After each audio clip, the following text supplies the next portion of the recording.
Ciao Juventini et bienvenue dans le Tutti Juve. Moi c'est Titou et ça me fait extrêmement plaisir d'être avec vous ce soir pour ce live consacré à l'actualité juventine. Je tiens à remercier tous les présents sur le chat ce soir et tous ceux qui nous suivent au quotidien. Ne ratez rien de l'actualité juventine en vous abonnant à nos pages Twitter, Twitch, Facebook, YouTube et Instagram. Il y a qui ce soir avec nous? Je vois du Camouf57. Salut Camille, j'espère que tu vas bien. Je vois du Jocal28. Giovanni.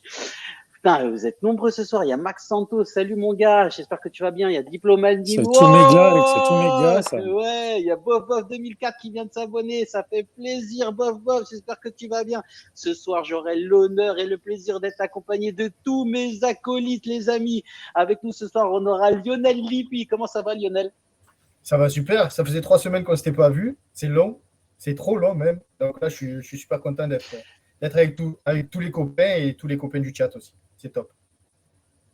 Putain, ça fait plaisir. Ouais, dites-nous dans le chat d'où vous nous regardez. J'ai l'impression qu'il y a pas mal de personnes qui sont en vacances. Ça fait extrêmement plaisir. Lionel, juste pour info, si tu peux te déconnecter, te reconnecter rapidement, parce que je vois un super décalage en tout cas entre le son et l'image. Ça serait super. Ce soir aussi, on sera avec Chris Divo. Comment ça va, Chris? Ça va ou pas, les gars? Regarde, il y a des oliviers, c'est pas cool, les gars? C'est les vacances, je suis dans le Var. Putain, je suis dans un peu l'arrière-pays varois, là, c'est les vacances, on est bon. Comment ça cool. fait plaisir. Bah, écoute, moi, ça fait longtemps, parce que moi, ça fait plus de temps que ça, parce que j'étais pas là il y a 3 semaines pour le live que vous aviez fait. Ça fait 2 mois que tu viens pas, toi, t'es aux abonnés de J'ai l'impression que je me rappelais même plus ce que c'était que Tutti You Press. Non, je rigole. Bâtard. Vous savez, mais non, vous savez qu'on est plusieurs à être derrière ce compte, donc c'est cool. Non, ça me fait plaisir. Il y en a beaucoup qui pensaient que j'étais sous Prozac parce que j'étais en train de m'embrouiller avec pas mal de monde en ce moment. Non, les gars, ça va bien, vous inquiétez pas. C'est juste que j'ai plus de patience. J'ai quelque chose à dire par rapport à ça, mais j'y viendrai après. Ouais, en tout cas, je regarde un petit peu. Il y a Dat Mario aussi qui est avec nous. Il y a Juventini 7110. Il nous regarde depuis la Belgique. Il y a QV Forza You qui nous regarde depuis la Suisse. Takiveli, hélas, de chez moi. Grosse panne de voiture et de vacances italiennes annulées. Merde, ça mon gars. On te fait un gros bisou. Courage à toi. Pense à toi. Courage. Et en tout cas, tu es avec nous. Merci en tout cas pour ce soir. Ça fait extrêmement plaisir et merci beaucoup pour ton soutien. Et bien évidemment, le plus beau, le casquetté, le commercial, le beau gosse, Forza You. Comment tu vas, Forza You? Bon, ça va, c'est un jour pro du service, là, ça faisait longtemps. Je bossais un peu, donc j'avais pas de temps. C'était trop après 4 ans de chômage.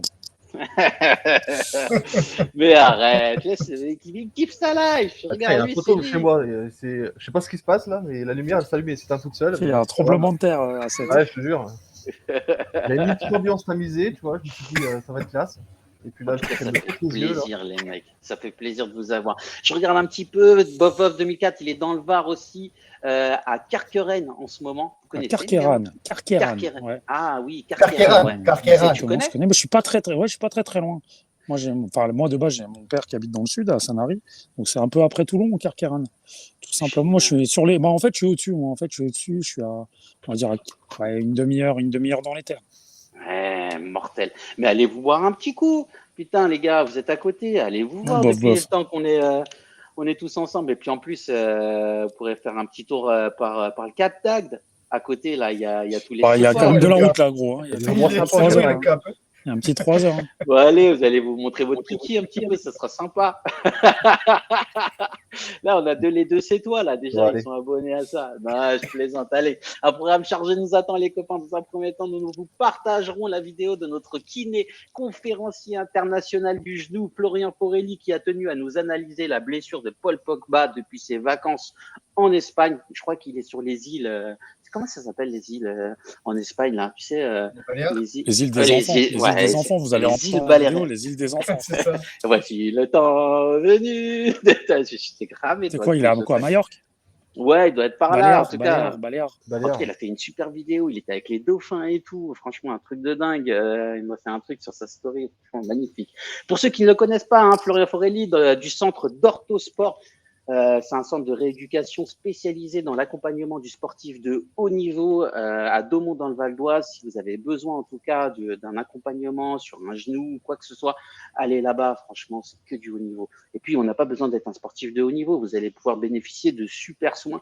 Pour l'avoir testé, c'est vraiment de la balle. Et puis, Flo, En plus, il est hyper pédagogue, on reverra ça tout à l'heure. Il va nous expliquer tous les tenants et les aboutissants de la lésion au ménisque de Paul Pogba. Dans un deuxième temps, nous vous donnerons nos sensations sur cette Juve après ces matchs de préparation un peu mitigés. Et puis, j'espère qu'en tout cas, là, ça sera l'antenne libre et vous pourrez venir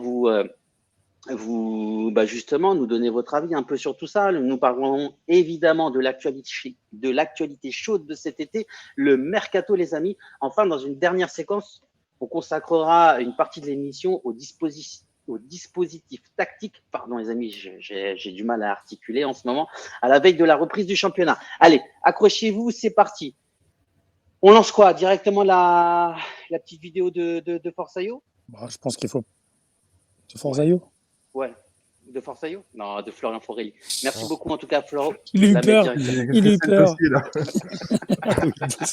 Il était en panique. Il a c'est du bordel. Ma femme m'a envoyé une photo nue de moi. C'est bon. Allez, je l'avais, les gars. Bon visionnage, on a à peu près pour 5 minutes et puis après on débriefe ensemble. Bonjour à tous. Je remercie toute l'équipe de Tutti UV et particulièrement Alexandre de m'avoir invité sur ce nouveau live pour aborder la blessure. Moi dans le chat, si vous entendez, les gars. Entre autres, je m'excuse de ne pas pouvoir être c'est parfait. réellement on entend. En live car je suis, comme vous pouvez le voir, en vacances en famille, mais je tenais quand même à pouvoir intervenir pour cette blessure avec toute l'équipe de Tutti UV. La blessure de Pogba effectivement fait débat en ce moment que ce soit sur les soignants, les équipes sportifs, les staffs ou autres. Pourquoi qu'on nous entend là on peut parler, je crois que j'ai laissé Flo normalement. Inattendu, tant la complexité de la blessure. Vous nous entendez les gars? Vous nous entendez? Il faut savoir que le traitement au niveau du ménisque va être différent en fonction du type d'activité bien sûr, de la localisation qu'on va avoir. On va se faire bannir. Paul Pogba souffre d'une fissure en fait au niveau de son ménisque. Alors, on ne sait pas si la fissure est verticale ou horizontale, mais je pense à la vue du traitement qu'effectivement c'est une fissure qui est plutôt horizontale. Donc le but c'est quoi? Ça va être d'essayer de combler en fait la brèche par des produits. Généralement de l'acide hyaluronique ou autre qui va s'infiltrer si vous voulez comme dans une maison quand vous avez une fissure, on va combler donc cette fissure. Ensuite, si elle est localisée dans une zone qui est potentiellement cicatrisable, on peut injecter ce qu'on appelle des PRP, c'est du plasma à résidu plaquettaire, avec des facteurs de croissance pour essayer de stimuler la cicatrisation de cette zone. Ensuite, ce qui va se passer, il va y avoir 5 semaines effectivement de rééducation qui va être au départ contrôler un peu les phénomènes inflammatoires liés aux diverses injections ou autres, mais surtout ensuite une réathlétisation parce que ce qui va se passer c'est que il va falloir renforcer en fait surtout au niveau musculaire, au niveau de la hanche et au niveau du genou pour diminuer les contraintes en fait au niveau de l'articulation et au niveau du ménisque. Alors pourquoi cette décision est un peu inattendue mais peut s'expliquer? Parce que il y a la Coupe du Monde qui approche et effectivement en fonction du type d'opération, Paul Pogba aura pu vraiment manquer du temps. On parlait de 3, 4 voire même 5 mois. Pourquoi? Parce qu'une fissure, si vous voulez, comme ça cicatrise peu, ce que fait le chirurgien, il va, si vous voulez, faire une suture au niveau de cette fissure, comme quand vous ouvrez une plaie, et ensuite cette suture va un petit peu se solidifier au cours du temps, ce qui va permettre de reprendre l'activité physique. Sauf que pour permettre cette cicatrisation, souvent il faut supprimer partiellement l'appui sur la jambe, ce qui peut forcément occasionner une forte fonte musculaire, un déconditionnement et donc retarder les échéances. La deuxième possibilité, c'était de retirer une partie de ménisque de Paul Pogba, tout en sachant qu'on parle du ménisque externe, donc qui est vraiment à l'extérieur de la jambe. Et c'est un peu embêtant, pourquoi? Parce que lorsque ce ménisque, en fait, déjà est un mauvais pronostic opératoire, donc c'est vrai que les gens n'aiment pas forcément toujours y toucher, et surtout c'est qu'en fonction, on va dire, de la longueur de la fissure, si on retire tant de pourcentage au niveau du ménisque, vous augmentez toujours les contraintes sur cette partie du genou de manière beaucoup plus importante, et donc ça peut occasionner, si vous voulez, de l'arthrose beaucoup plus précoce. Donc c'est pour ça qu'à un moment donné on est devant un dilemme, soit on accepte d'avoir un genou qui va vieillir, on va dire, plus précocement Et dans ce cas-là, peut-être une carrière raccourcie, d'autres blessures ou autres, mais on revient plus rapidement. Soit on accepte de revenir plus longtemps avec une sauvegarde ciblée de votre articulation, ou soit on tente. Voilà, pas de chirurgie. Si vous voulez, c'est un petit peu, je pense, un coup de poker dans le sens, on va tenter, on va bien voir. Je pense que si ce traitement est adapté, c'est que la fissure n'est pas dans une zone trop embêtante, il n'y a pas non plus un inconfort très important lors des changements de direction, de la course ou autre. Donc on va tenter pour aller déjà au mondial et potentiellement pour pouvoir continuer la saison. Voilà, donc rien n'est sûr quand on est sur ce genre de blessure. Est-ce que après le mondial, avant le mondial ou autre, il va se passer quelque chose ou peut-il y avoir des rechutes? C'est possible, puisqu'on n'est pas dans une zone qui peut cicatriser. Néanmoins, on peut quand même essayer de faire confiance à l'entourage de Paul Pogba et au staff médical de la Juventus également pour faire le meilleur travail possible pour justement que Paul Pogba puisse assurer pleinement sa saison, aussi bien en équipe de France que pour la Juventus.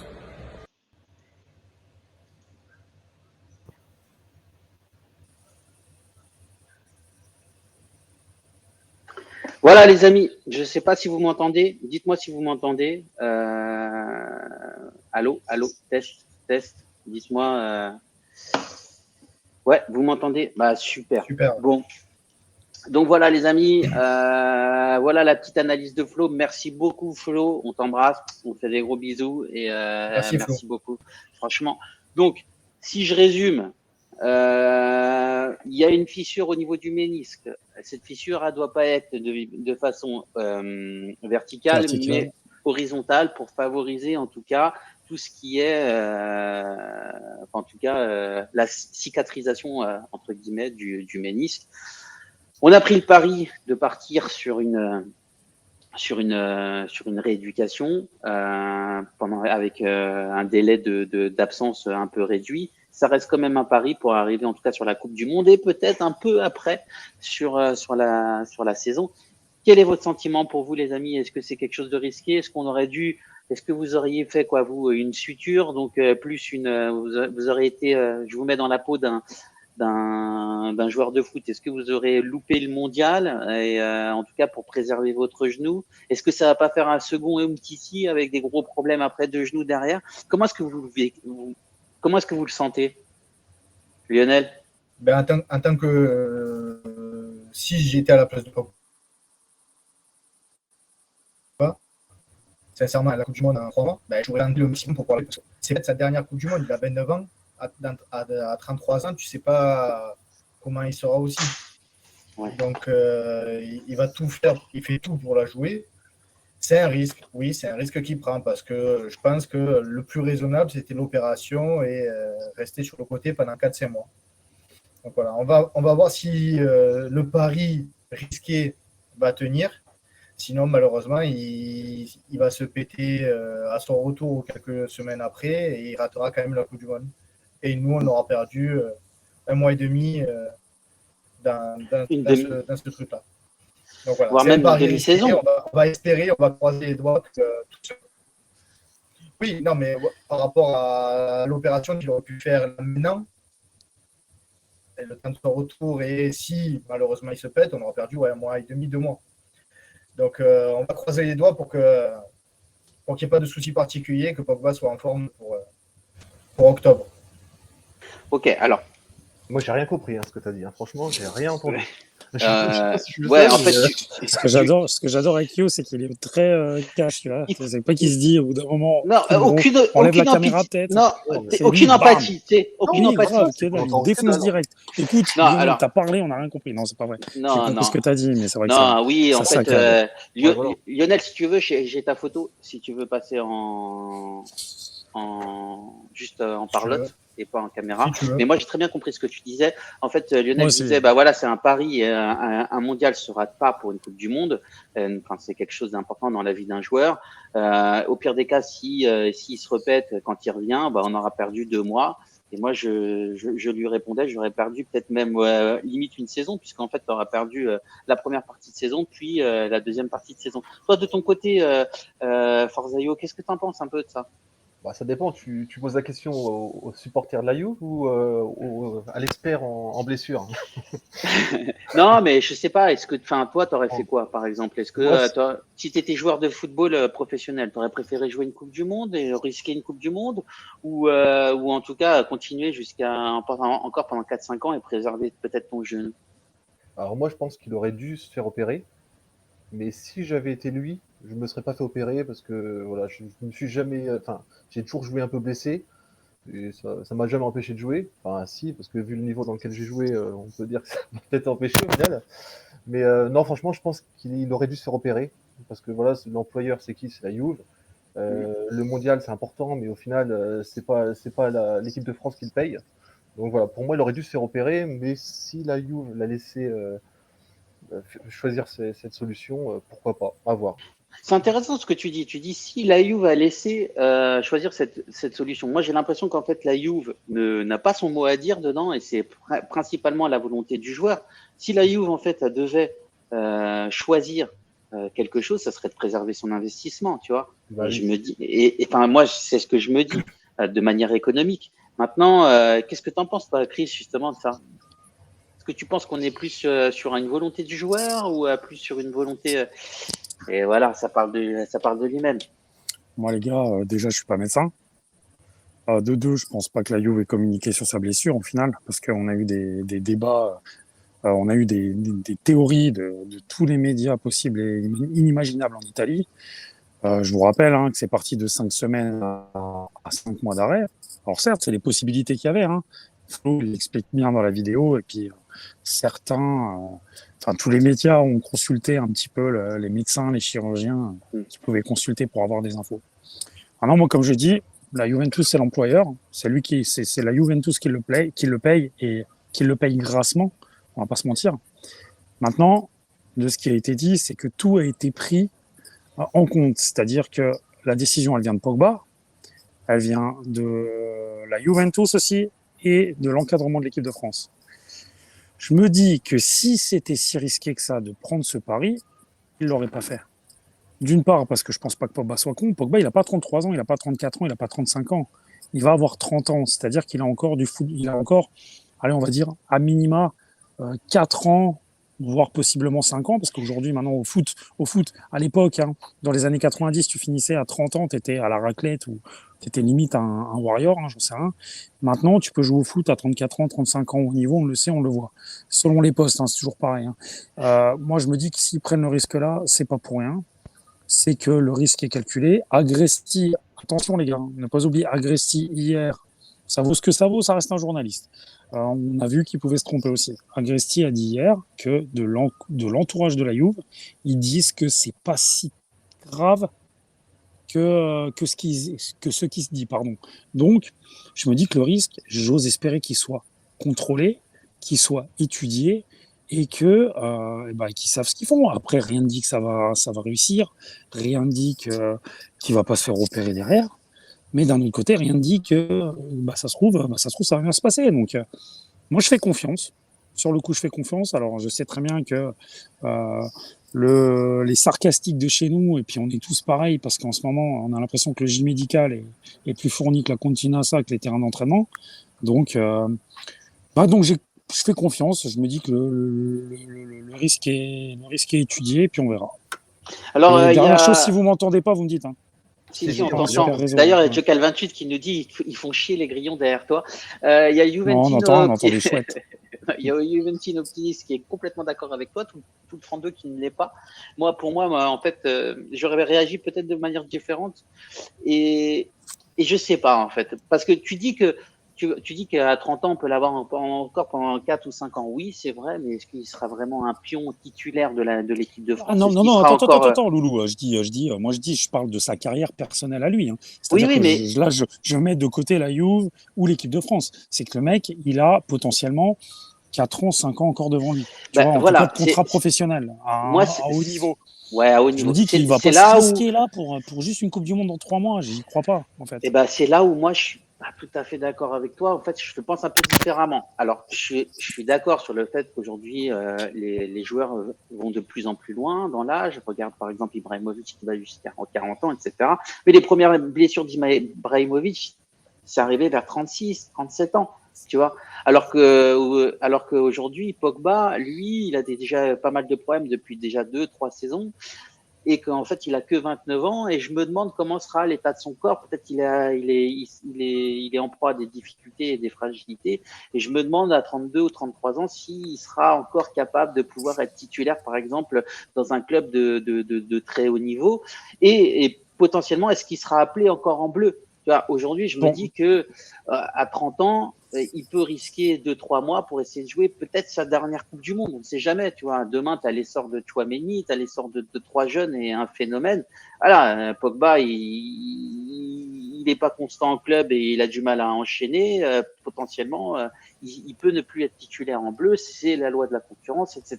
Il y a trop de paramètres qui font que c'est un peu difficile quand même. Je comprends totalement ce que tu dis. Je comprends ce que tu dis. Et en fait, au final, tu fais une synthèse de ce que disent beaucoup, dont entre autres Yo, qui est là. Hein. Yo, tu l'as déjà dit aussi. Moi, j'ai un peu de difficulté avec ça parce que dans les blessures de joueurs, il faut tout prendre en compte. Et on sait très bien que Pogba, bizarrement, alors Pogba, il a une carrière atypique, hein, qui fait que c'est fait Manchester, enfin Le Havre d'abord, mais après Manchester Juve. Donc, on a une vision qui est très limitée sur le truc. C'est pas comme si le mec avait fait Barcelone, je sais pas, Paris, la Juve, machin, et que dans toute sa carrière, il avait eu des blessures. C'est-à-dire que avant qu'il parte de chez nous, il a eu des blessures chez nous. Hein, parce que quel joueur n'a pas de blessure? Moi, c'est ça. Il y a un joueur sur cette putain de terre qui n'a jamais de blessure, c'est Iñaki Williams, qui joue en Espagne, et le mec, ça fait 4 ans ou 5 ans qu'il joue tous les matchs. Alors le mec, je sais pas, le gars, il faut le cloner, ce mec, il faut faire un truc. Il faut donner son corps à la science, mais tous les joueurs de football au monde, dans chaque club, se blessent. Deux fois par an. Oui, Pogba, mais la crise. Pogba s'est blessé à Manchester. Il n'a pas joué depuis le mois d'avril. Avant, il a eu la cheville. Attends. Oui, bien sûr, mais il y a eu des blessures. Voilà, il y a eu blessures et blessures. Moi, j'aime bien les mecs qui m'ont comparé avec Dybala. Dybala, il se pète au mollet, il se pète au mollet, il se pète au mollet, il se pète à la cuisse. Pogba, il a eu des blessures à la cheville aussi. Alors, certes, Dybala a aussi manqué pour du Covid. Ça, on il a eu le mollet aussi. Les périodes. Mais Pogba, il a eu plein de choses. Les chevilles, la malléole, cheville malléole, attention, c'est autre chose. Après, il a eu le mollet depuis le mois d'avril. Qu'est-ce qu'il a? Oui, mais ça, musculaire, je mets musculaire à part. Des blessures qui sont, disons, sur des coups, sur des mauvais appuis, sur de la malchance, parce que pour moi, ça reste de la malchance. À moins que les mecs, ils lui détectent un problème physique. Moi, j'ai eu 8 fractures dans ma vie. Là, j'en ai une de plus. On m'a demandé, tout le monde me demande. Il dit, Chris, t'as pas un petit problème osseux? Non, les chirurgiens me disent tous, non, on a fait des tests. T'as aucun problème. T'as juste pas de chatte, en fait. T'es juste un putain de poissard, un chat noir. Voilà, mais c'est tout. Mais c'est comme ça. Mais c'est pas pour autant que on me dirait dans mon pédigré, dit, Chris, faut surtout pas te prendre parce que t'es toujours blessé. Non, moi, j'ai juste pas de chatte. Attention. Ça a été expliqué. Attends, juste pour terminer ce que je veux dire, c'est que. Non, mais intéressant. Marquisio l'a expliqué. Pour rebondir sur toi, il y a Matéli TV qui nous dit, c'est Alex, qui nous dit en 4 ans, chez nous, c'est le milieu qui a manqué le moins de matchs entre 2013 et 2016. Et c'est là que je voulais terminer. C'est que je me dis, et Marquisio l'a expliqué, le Principi, il a dit, attention, quand on se base sur les blessures d'un joueur, il faut tout mettre dans la balance. C'est-à-dire qu'il y a des joueurs qui se blessent plus facilement dans des clubs où ils ne se sentent pas bien, parce que peut-être qu'ils font moins les efforts, peut-être qu'ils ont l'hygiène de vie qui laisse à désirer. Alors certains vont dire, mais attends, ce qu'il gagne, le mec, qu'il soit à Manchester, qu'il soit à la Juve, qu'il soit bien ou qu'il soit pas bien, c'est à lui de faire en sorte d'être bien, je suis d'accord, mais il y a tout un environnement qui fait. Tu as des joueurs dans des clubs, la moindre petite alerte, la moindre petite pointe, les mecs, ils vont être à la maison pendant 2-3 semaines parce qu'ils sont pas bien dans leur club, parce que ils ont un caca de travers ou parce que ça se passe mal avec leur entraîneur.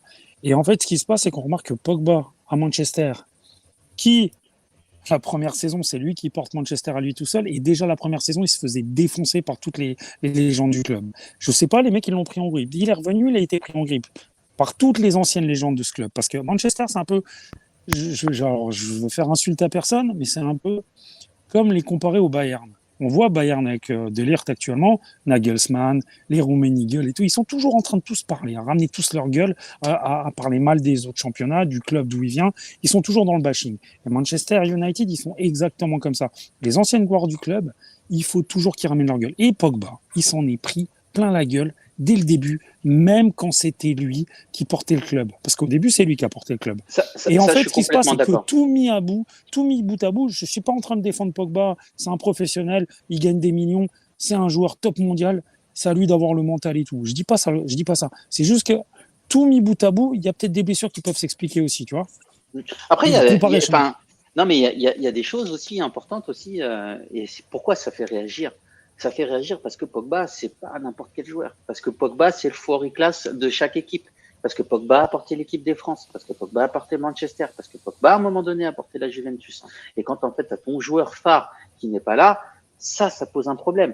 Tu vois. Et c'est là où, en fait, elle est la difficulté. Et moi, je me dis qu'en fait, il aurait pu essayer de se préserver parce qu'en fait, il a une carrière à préserver. Et je me dis qu'en jouer une Coupe du Monde coûte que coûte, oui, ça fait chier. Oui, c'est peut-être l'objectif. Et merci pour lui, parce que moi je suis supporter de la France et merci pour notre pays et j'apprécie énormément. Mais je me dis que tu vois, il serait peut-être plus raisonnable de préserver ce talent-là.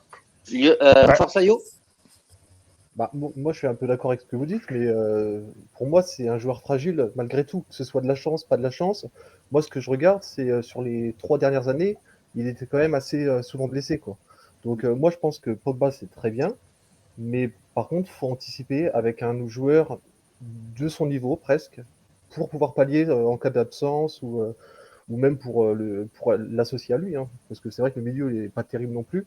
Donc moi, je trouve que voilà, c'est un risque. Prendre Pogba tout seul, c'est la plus-value du milieu de terrain. Par contre, c'est risqué, surtout si on prend que lui.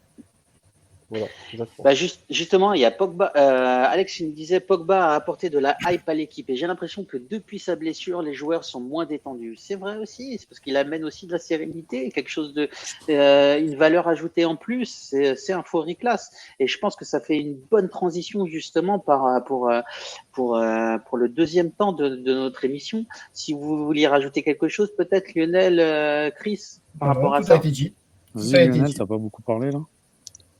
Non, moi, le seul truc qu'il y a, c'est que, juste pour finir avec Pogba, parce que de toute façon, on va s'arrêter avec Pogba.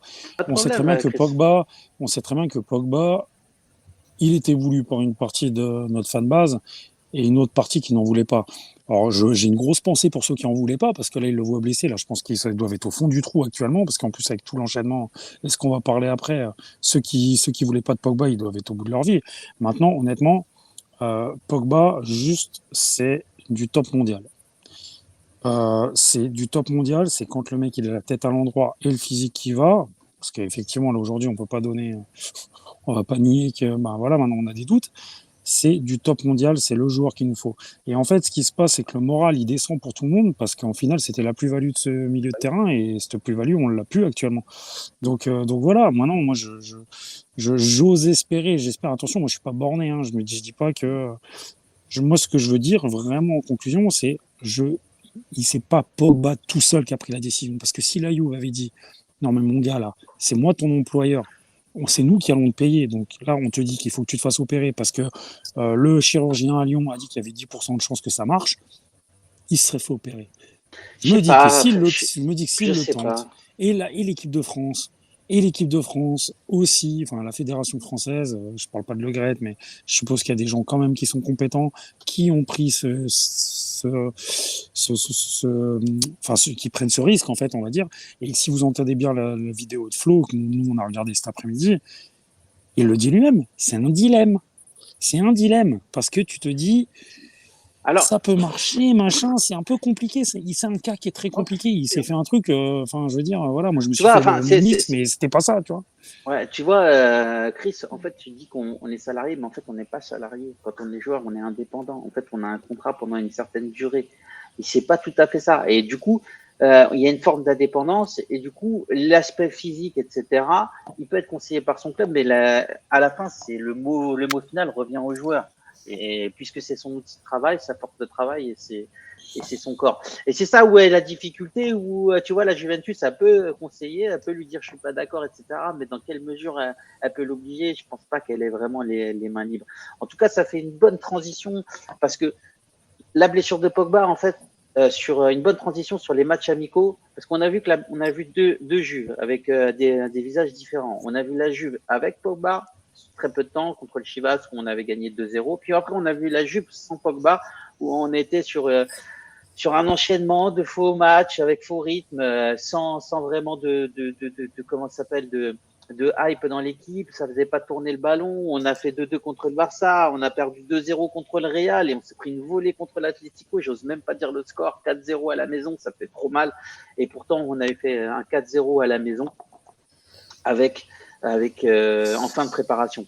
Qu'est-ce que vous en avez quel est le sentiment de votre côté, Forzaio? Quel est ton sentiment franchement sur cette Juve, même si t'as pas forcément vu les matchs, mais au moins, tu vois, qu'est-ce que ça te donne quoi comme sentiment? Je vais faire une analyse assez profonde, on pue la merde. Voilà. En fait, c'est ça, parce qu'on a bien joué contre Chivas. Ouais, super.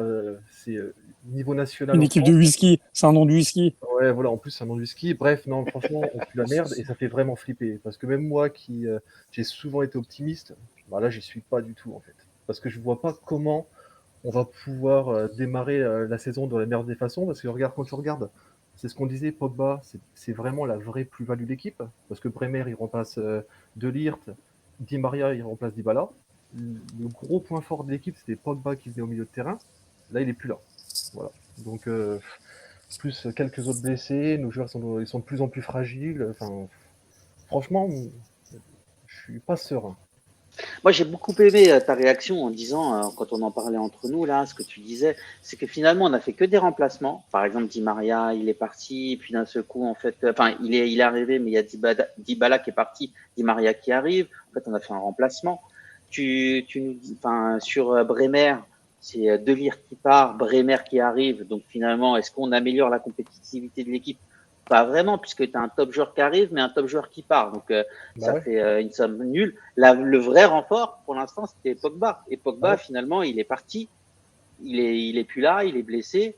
Est-ce qu'on va le récupérer, en tout cas, sur le début de saison? Est-ce qu'il sera au top niveau? Je sais pas quand est-ce qu'il pourrait être au top niveau. Mais pour le coup, en fait, il n'y a plus de créativité au milieu de terrain. Et on retourne dans nos travers, puisque nos latéraux sont toujours les mêmes que l'année dernière. Nos blessés, c'est Chiesa qui nous manque. Devant, il n'y a toujours pas de ballon pour Vlahovic. Ça devient très compliqué. Chris. Bon, attends, j'ai juste un truc à dire. Ah ouais, vas-y. En fait, on s'est même affaibli parce que déjà, nos joueurs, ils vieillissent, donc ils sont de moins en moins bons. On voit comme Cuadrado. J'adore. Ils sont de moins en moins bons, de plus en plus fragiles. On a perdu Morata. Bon, c'est sûr, c'est Morata, hein, c'est pas un joueur exceptionnel, mais on l'a pas remplacé encore. Enfin, franchement, il y a de quoi flipper quand tu regardes. Hein. Ouais, je suis complètement d'accord. Et quelle est ton analyse sur ça, Lionel? Je te mets à l'écran. Alors, les résultats qu'on a pu voir, oui, c'était pas les résultats qu'on a. Attends, je sais pas. Attends, excuse-moi. Est-ce que vous l'entendez, Lionel? Parce que là, non, on l'entend mieux. Hein. Comme d'habitude, on l'entend mieux quand on le voit plus. Quel bâtard. Vaut mieux pas me voir, sincèrement. Attends. Non, mais c'est vrai que là, je t'entends bien, du coup. Mais non, mais il est beau gosse. En plus, il a maigri. Non, mais c'est ce que j'ai dit, ouais. Mais là, c'est vrai que j'entends, là. Je l'entends mieux, là. Test, Lionel. Lionel, c'est bon? On t'entend? Vous m'entendez, c'est bon? Ouais, oui, moi je t'entends mieux. Ouais.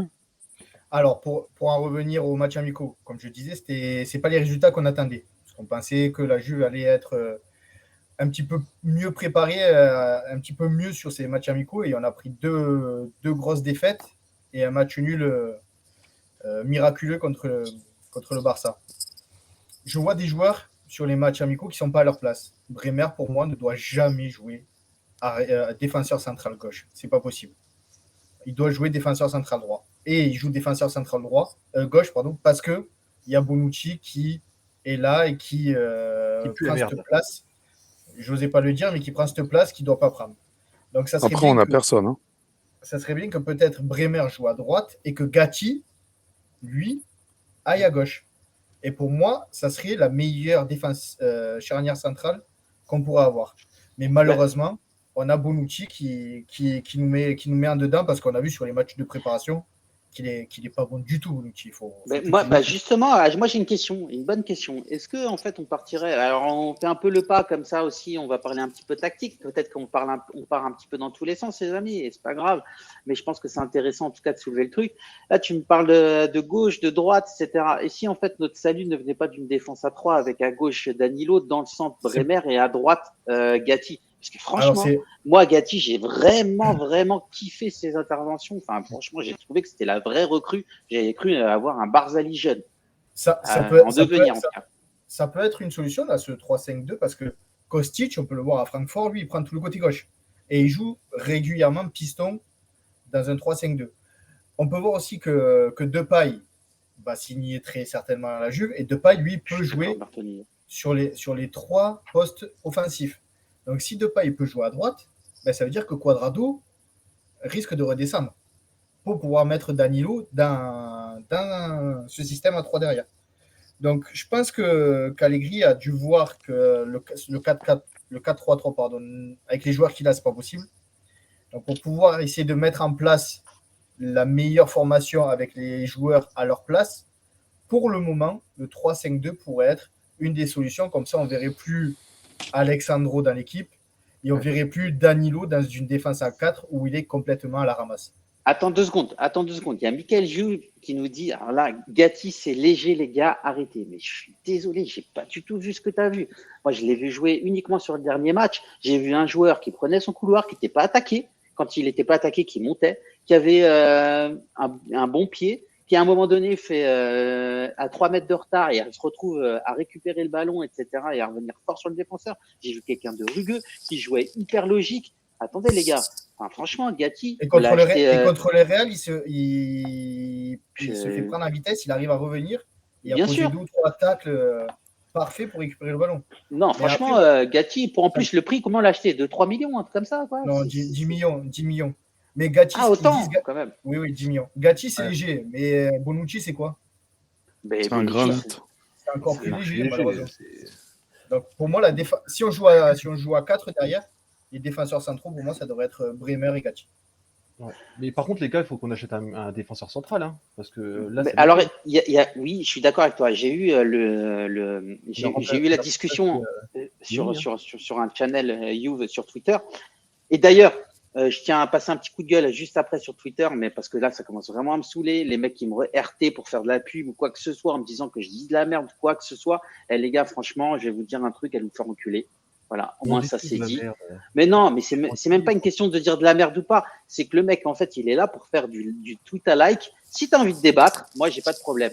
Et on débat, il n'y a pas de sujet, il y a une confrontation d'idées et on débat dans le respect. Si c'est pas ça, franchement, tu n'as rien à faire. Et puis moi, je te bloque, j'ai pas besoin de toi. Sincèrement, j'ai pas besoin de toi. Et je vais te dire la vérité, c'est comme il y a des personnes qui viennent nous dire oui, c'est les jeunes contre les vieux, etc. Moi, je me considère pas comme jeune, je me considère pas comme vieux, je me considère comme une personne respectueuse. C'est-à-dire que tu viens dans la rue et on t'agresse, tu réponds par une agression. Tu viens dans la rue et t'es sympa et tu parles bien et on débat, je suis sympa et je te parle bien. C'est pas un conflit intergénérationnel, hein, les gars, qu'on se remette bien sur les idées en clair. C'est que on vient, on t'agresse et ils acceptent pas en fait l'agression en retour.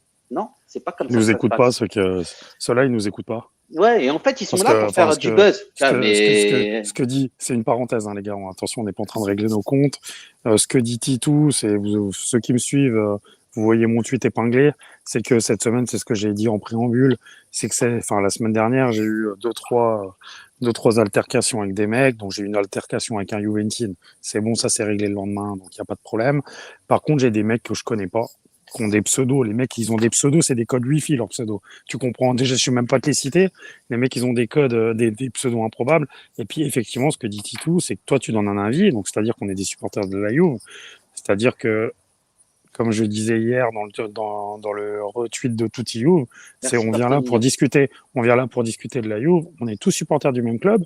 Après, on a des avis différents. Yo, qui est là, a un avis différent sur Pogba de moi. C'est pas pour autant que je vais dire, espèce de connard, ton avis, il est éclaté, quoi. Non, On a des avis divergents, mais on est supporters tous Un du même connard club. et ton avis C'est-à-dire que je vais venir te défoncer la gueule. C'est-à-dire que Non, mais on il faut peut être avoir des avis. respectueux. C'est-à-dire Voilà, qu'on bah, peut avoir des avis différents. On est tous supporters du même club. Donc à partir du moment où j'explique un truc sur, on va en revenir plus tard parce qu'on va en parler. C'est vrai, comme dit Titou, on est obligé de partir dans du pêle-mêle parce que je pense qu'en plus, on n'est même pas mi-août, c'est un peu difficile de tirer des plans sur la comète. Surtout, c'est-à-dire qu'au bout d'un moment, quand on parle des jeunes, par exemple, tu as l'impression qu'il y a un conflit exactement intergénérationnel. C'est-à-dire que parce que nous, on a 30-40 ans, on n'aime pas les jeunes. Mais vous êtes des malades, en fait. C'est-à-dire que parce que moi, j'ai l'âge que j'ai, je veux pas voir un joueur de 20 ans, je veux un joueur de mon âge. Mais les gars, s'il y a des joueurs de mon âge à la Juve, on n'est pas bien. Si, on peut gagner en vétéran, hein. Mais par contre, on va pas gagner. Les gars, faut arrêter de penser comme ça. Moi, j'attends qu'un truc, c'est que Fagioli soit ballon d'or et que numéro 2, ça soit Rovella et numéro 3, ça soit Miretti. Tu me le mets dans les autres sens. Les gars, au bout d'un moment, nous, on vous donne un avis, comme n'importe qui sur Twitter donne son avis. Par contre, quand on donne un avis et que tu as un mec qui vient de te répondre avis éclaté, avis catastrophique, et puis qu'après tu lui dis, bah vas-y, j'attends, et que le mec il te répond pas, bah comme dit Titou, t'as juste envie de lui dire, bah nique ta mère, va te faire enculer, et dégage. C'est tout. Et puis moi, avant, je perdais mon temps avec ces gars, bah là, c'est bon, j'ai épargné un tweet là-dessus. Les gars, nous, on est tout Youve, mais on est supporters de la Juve, on n'a pas vocation à en faire notre métier, on n'a pas vocation à finir à la télé, on fait juste là pour partager notre passion entre nous, on perd du temps, hein, au final. Moi, je suis en vacances, là, je pourrais être dans un jacuzzi, piscine, machin, n'importe quoi, qui pourrait faire n'importe quoi. Notre passion, c'est la Juve. Point. Donc, on a tous des avis différents, on peut être en désaccord, mais tout en parlant, et puis on en discute, et puis, moi, si j'ai tort, je vais vous l'avouer, hein, je vais dire j'ai tort, et puis c'est tout, et puis si Fagioli, donc 5 journées, il est titulaire et qu'il me fait masterclass, et qu'on vient me dire, oh, Chris Divo, on en reparle, bah, je vais dire, bah, bravo, les gars, je me suis trompé. franchement, Et bah, voilà, tu vois, terminé. Et même, enfin, franchement, on a eu des Forzaio et des Lionel qui ont même dit mea culpa pour Allegri, tu vois. Donc, mais je suis pareil, quoi. Tu on est sur le truc. En tout cas, il y a Michael Youve qui nous dit good vibe. Il faut qu'il y ait une good vibe entre les Juventini, et c'est ça le mot de la fin. Et je pense que tu as tout à fait raison. On est Juventini, on doit rester on doit se serrer les coudes, comme dirait Bertonino. On n'est pas des interistes. Merci beaucoup, les gars. Là, on ferme la parenthèse. On n'est pas des Allemands. Ça, c'est de la pollution intellectuelle. On ferme cette parenthèse-là. On était sur la défense. Et ce que je disais, c'est tout à l'heure, tu disais, il faudrait peut-être, Forzaio, qu'on recrute un arrière central. Mais il me semble qu'Allegri a essayé Zakaria aussi en arrière central, et que quand il est en Allemagne, il a déjà joué en arrière central. Alors, je me dis peut-être que potentiellement, tu vois, ça peut être le 5e défenseur. Tu vois, quand il n'est pas titulaire au milieu de terrain, ou qui joue pas au milieu de terrain. Ça peut être une solution. Ça peut être une alternative, mais voilà, tu as Danilo, c'est une alternative. Zakaria, c'est une alternative. Donc en fait, tu n'as que 3 défenseurs centraux de métier. On n'a que des alternatives. En fait. Voilà. Non, on en a 4. On en a 4. Oui, mais on n'a que des alternatives. Si Rogani part, tu n'en as que 3. Parce que Danilo, c'est pas un défenseur central. Moi, je pars du principe que Rogani partira pas. Enfin, ça, je peux mettre ma main à côté. C'est quand même assez chaud avec la Sampdoria en prêt. Ouais, il est assez chaud, il est parti à Rennes, il est revenu. On a voulu le laisser là-bas, il n'a pas voulu, il est revenu. Salma Hayek a refusé, donc il est revenu. Tu vas voir, il va nous faire 6 mois. Il va nous faire 6 mois dégueulasses, il va revenir à la trêve internationale. Enfin, à la trêve pendant la Coupe du Monde. C'est gros comme une maison. Mais en tout cas, les amis, une chose est sûre, c'est que moi, j'arrive pas à avoir un 4-3-3. Enfin, vous arrivez, vous, à avoir un 4-3-3, ça se dégage pas aujourd'hui quand tu regardes cette équipe-là. Qui va jouer en arrière sans fin? Qui va jouer en tant que latéraux? On n'en a pas. Je vais te le dire. Alors, je vais te le dire, et ça va te faire flipper. Ça va être Sandro et Danilo. Voilà. Avec Bonucci. Et Bremer. Bremer, il va s'amuser. Il va dire, putain, j'ai quitté le Torino pour me retrouver avec 3 Brels. Ils sont brésiliens, peut-être qu'ils vont être défendants parce qu'ils sont brésiliens. Mais franchement, ça fait flipper. Il finira quand même devant eux. Quand je pense qu'on a eu des Cannavaro, des Thuram, des Barzagli, des Chiellini. Et on a eu des Griguera. On a eu des Griguera, on a eu des Boumsong aussi, les gars. Oui, les gars, c'est toujours pareil. Hein. Moi, je veux bien. Hein. Alors, justement, c'est bien là qu'on en revient sur la discussion d'avant. Attention, les gars, hein. Il y en a qui nous écoutent ou qui n'ont jamais connu les pires années. Hein. On a eu des années dégueulasses et puis on était dans la même prise de tête. Moi, le problème qu'il y a, c'est que c'est pour en revenir, pour revenir sur le sujet, comme dit Titou, on part dans tous les sens. C'est qu'en fait, moi, le problème qu'il y a, c'est que je vois pas de stratégie établie par le board de la Juve. Alors, la stratégie pour dégager les gars, elle est très belle. Tout le monde dit Cherubini masterclass. Ok, Cherubini masterclass. Maintenant, au niveau des arrivées, elle est où la masterclass? Parce qu'au final, Kostic, c'est une vraie recrue. C'est une recrue qui vient de Francfort. Moi, j'aurais jamais mis une pièce dessus il y a 6 mois. Le mec MVP de la saison d'Europa League. Sur les 3 dernières saisons, c'est un des meilleurs passeurs, ou je sais pas, c'est un des mecs qui propose le plus de trucs. Ça, c'est une vraie recrue. Ça, c'est une vraie plus-value. C'est-à-dire que les mecs, ils ont bossé, ils se sont dit, ce mec, il est bon, on va le chercher. Maintenant, Di Maria, proposé par son entourage, mec qui se barre de Paris, qui est libre, c'est facile. Et moi, vous savez ce que j'en pense. J'ai été content de sa venue. Pas par son âge, le mec qui pue le football, c'est un putain de joueur de foot, tout le monde le dit. Il n'y a pas un gars qui, même de ses anciens coéquipiers, tout le monde dit, le mec, voilà, c'est ça. C'est que le mec, pourquoi il est venu chez nous? Parce que le mec, il veut jouer la Coupe du Monde et après, il veut rentrer en Argentine. Donc, vas-y le futur, quoi. Donc voilà. Donc ça, c'est un mec facile. C'est un bon joueur, hein, là, mais en fait, il n'y a pas de transition. Pogba, vous savez très bien que c'est mon joueur, enfin, c'est mon milieu de terrain préféré. Donc Pogba, je voulais qu'il revienne. Donc moi, je suis content. Maintenant, Pogba, c'était peut-être facile de le faire revenir parce qu'à la Juve, il était bien. Tous ceux qui ont vu son fameux commentaire, ils le savent. Qu'est-ce qu'il lui dit Raiola? Il lui dit le noir et blanc te va mieux que le rouge, même s'il voulait qu'il aille à Paris. Au final, il lui a dit t'étais heureux à la Juve. En gros, retourne à la Juve. Donc finalement, pour la Juve, c'était peut-être un peu plus facile de le faire revenir, même s'il faut trouver des accords, les salaires et tout. On sait très bien que ça peut être compliqué. Et dernièrement, là, le nom qui sort aujourd'hui, c'est qui? Enfin, qui sort depuis des jours, mais qui ressort vraiment aujourd'hui et qui va sûrement se faire, c'est Depay. Depay, proposé par son entourage. Donc en gros, les gars, on fait un truc sur 4 recrues potentielles.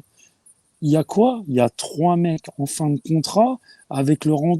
Enfin, on enlève Pogba, on va dire 2 mecs et l'entourage le propose. C'est ça la programmation de la Juve. Attention, en fait. C'est qu'on a zéro réseau, les gars. On est nul. Il y a Bertonillo qui nous dit quelque chose d'hyper intéressant. Je te donne la parole tout de suite derrière Force Juve et après ça sera Lionel parce que je l'entends, notre spécialiste du mercato. Il y a Kostic qui est pas cher. C'est vrai, c'est 20-25 millions d'euros. 18 millions. Ouais. 17 avec les bonus. 17 avec les bonus. Merci Lionel. Moi, j'étais resté sur 24. Il y a Depay peut-être libre. Di Maria libre. Gatti, on l'a acheté 10 millions. Bremer, Bremer en fait, on l'a eu. Gatti, il était déjà pris. Hein. Bremer, on a même fait un peu d'oseille puisqu'en fait, on a vendu un peu plus cher de Ligt. Pogba blessé, mais libre de tout. C'est quand même pas mal. Les gars, non, Bremer, c'est le remplacement basique de De Ligt. Si De Ligt était resté, Bremer, il serait jamais chez nous. Je te dis pas le contraire. Je te dis juste qu'aujourd'hui, les joueurs qu'on a, certes, on n'a pas amélioré la compétitivité de l'équipe parce que Pogba est blessé et Kostic n'est pas encore arrivé, mais en termes de remplacement, ça va. On n'a pas fait de folie et on a même gagné de l'argent. Alors, maintenant, il faut qu'on achète d'autres joueurs pour compléter et augmenter la qualité. Et ça, parce qu'aujourd'hui, on est au même point que l'année dernière parce que Pogba est blessé et qu'au final, les seuls remplaçants, et c'est Yo qui l'a dit tout à l'heure, c'est Di Maria remplace Dybala et Bremer a remplacé De Ligt. C'est tout.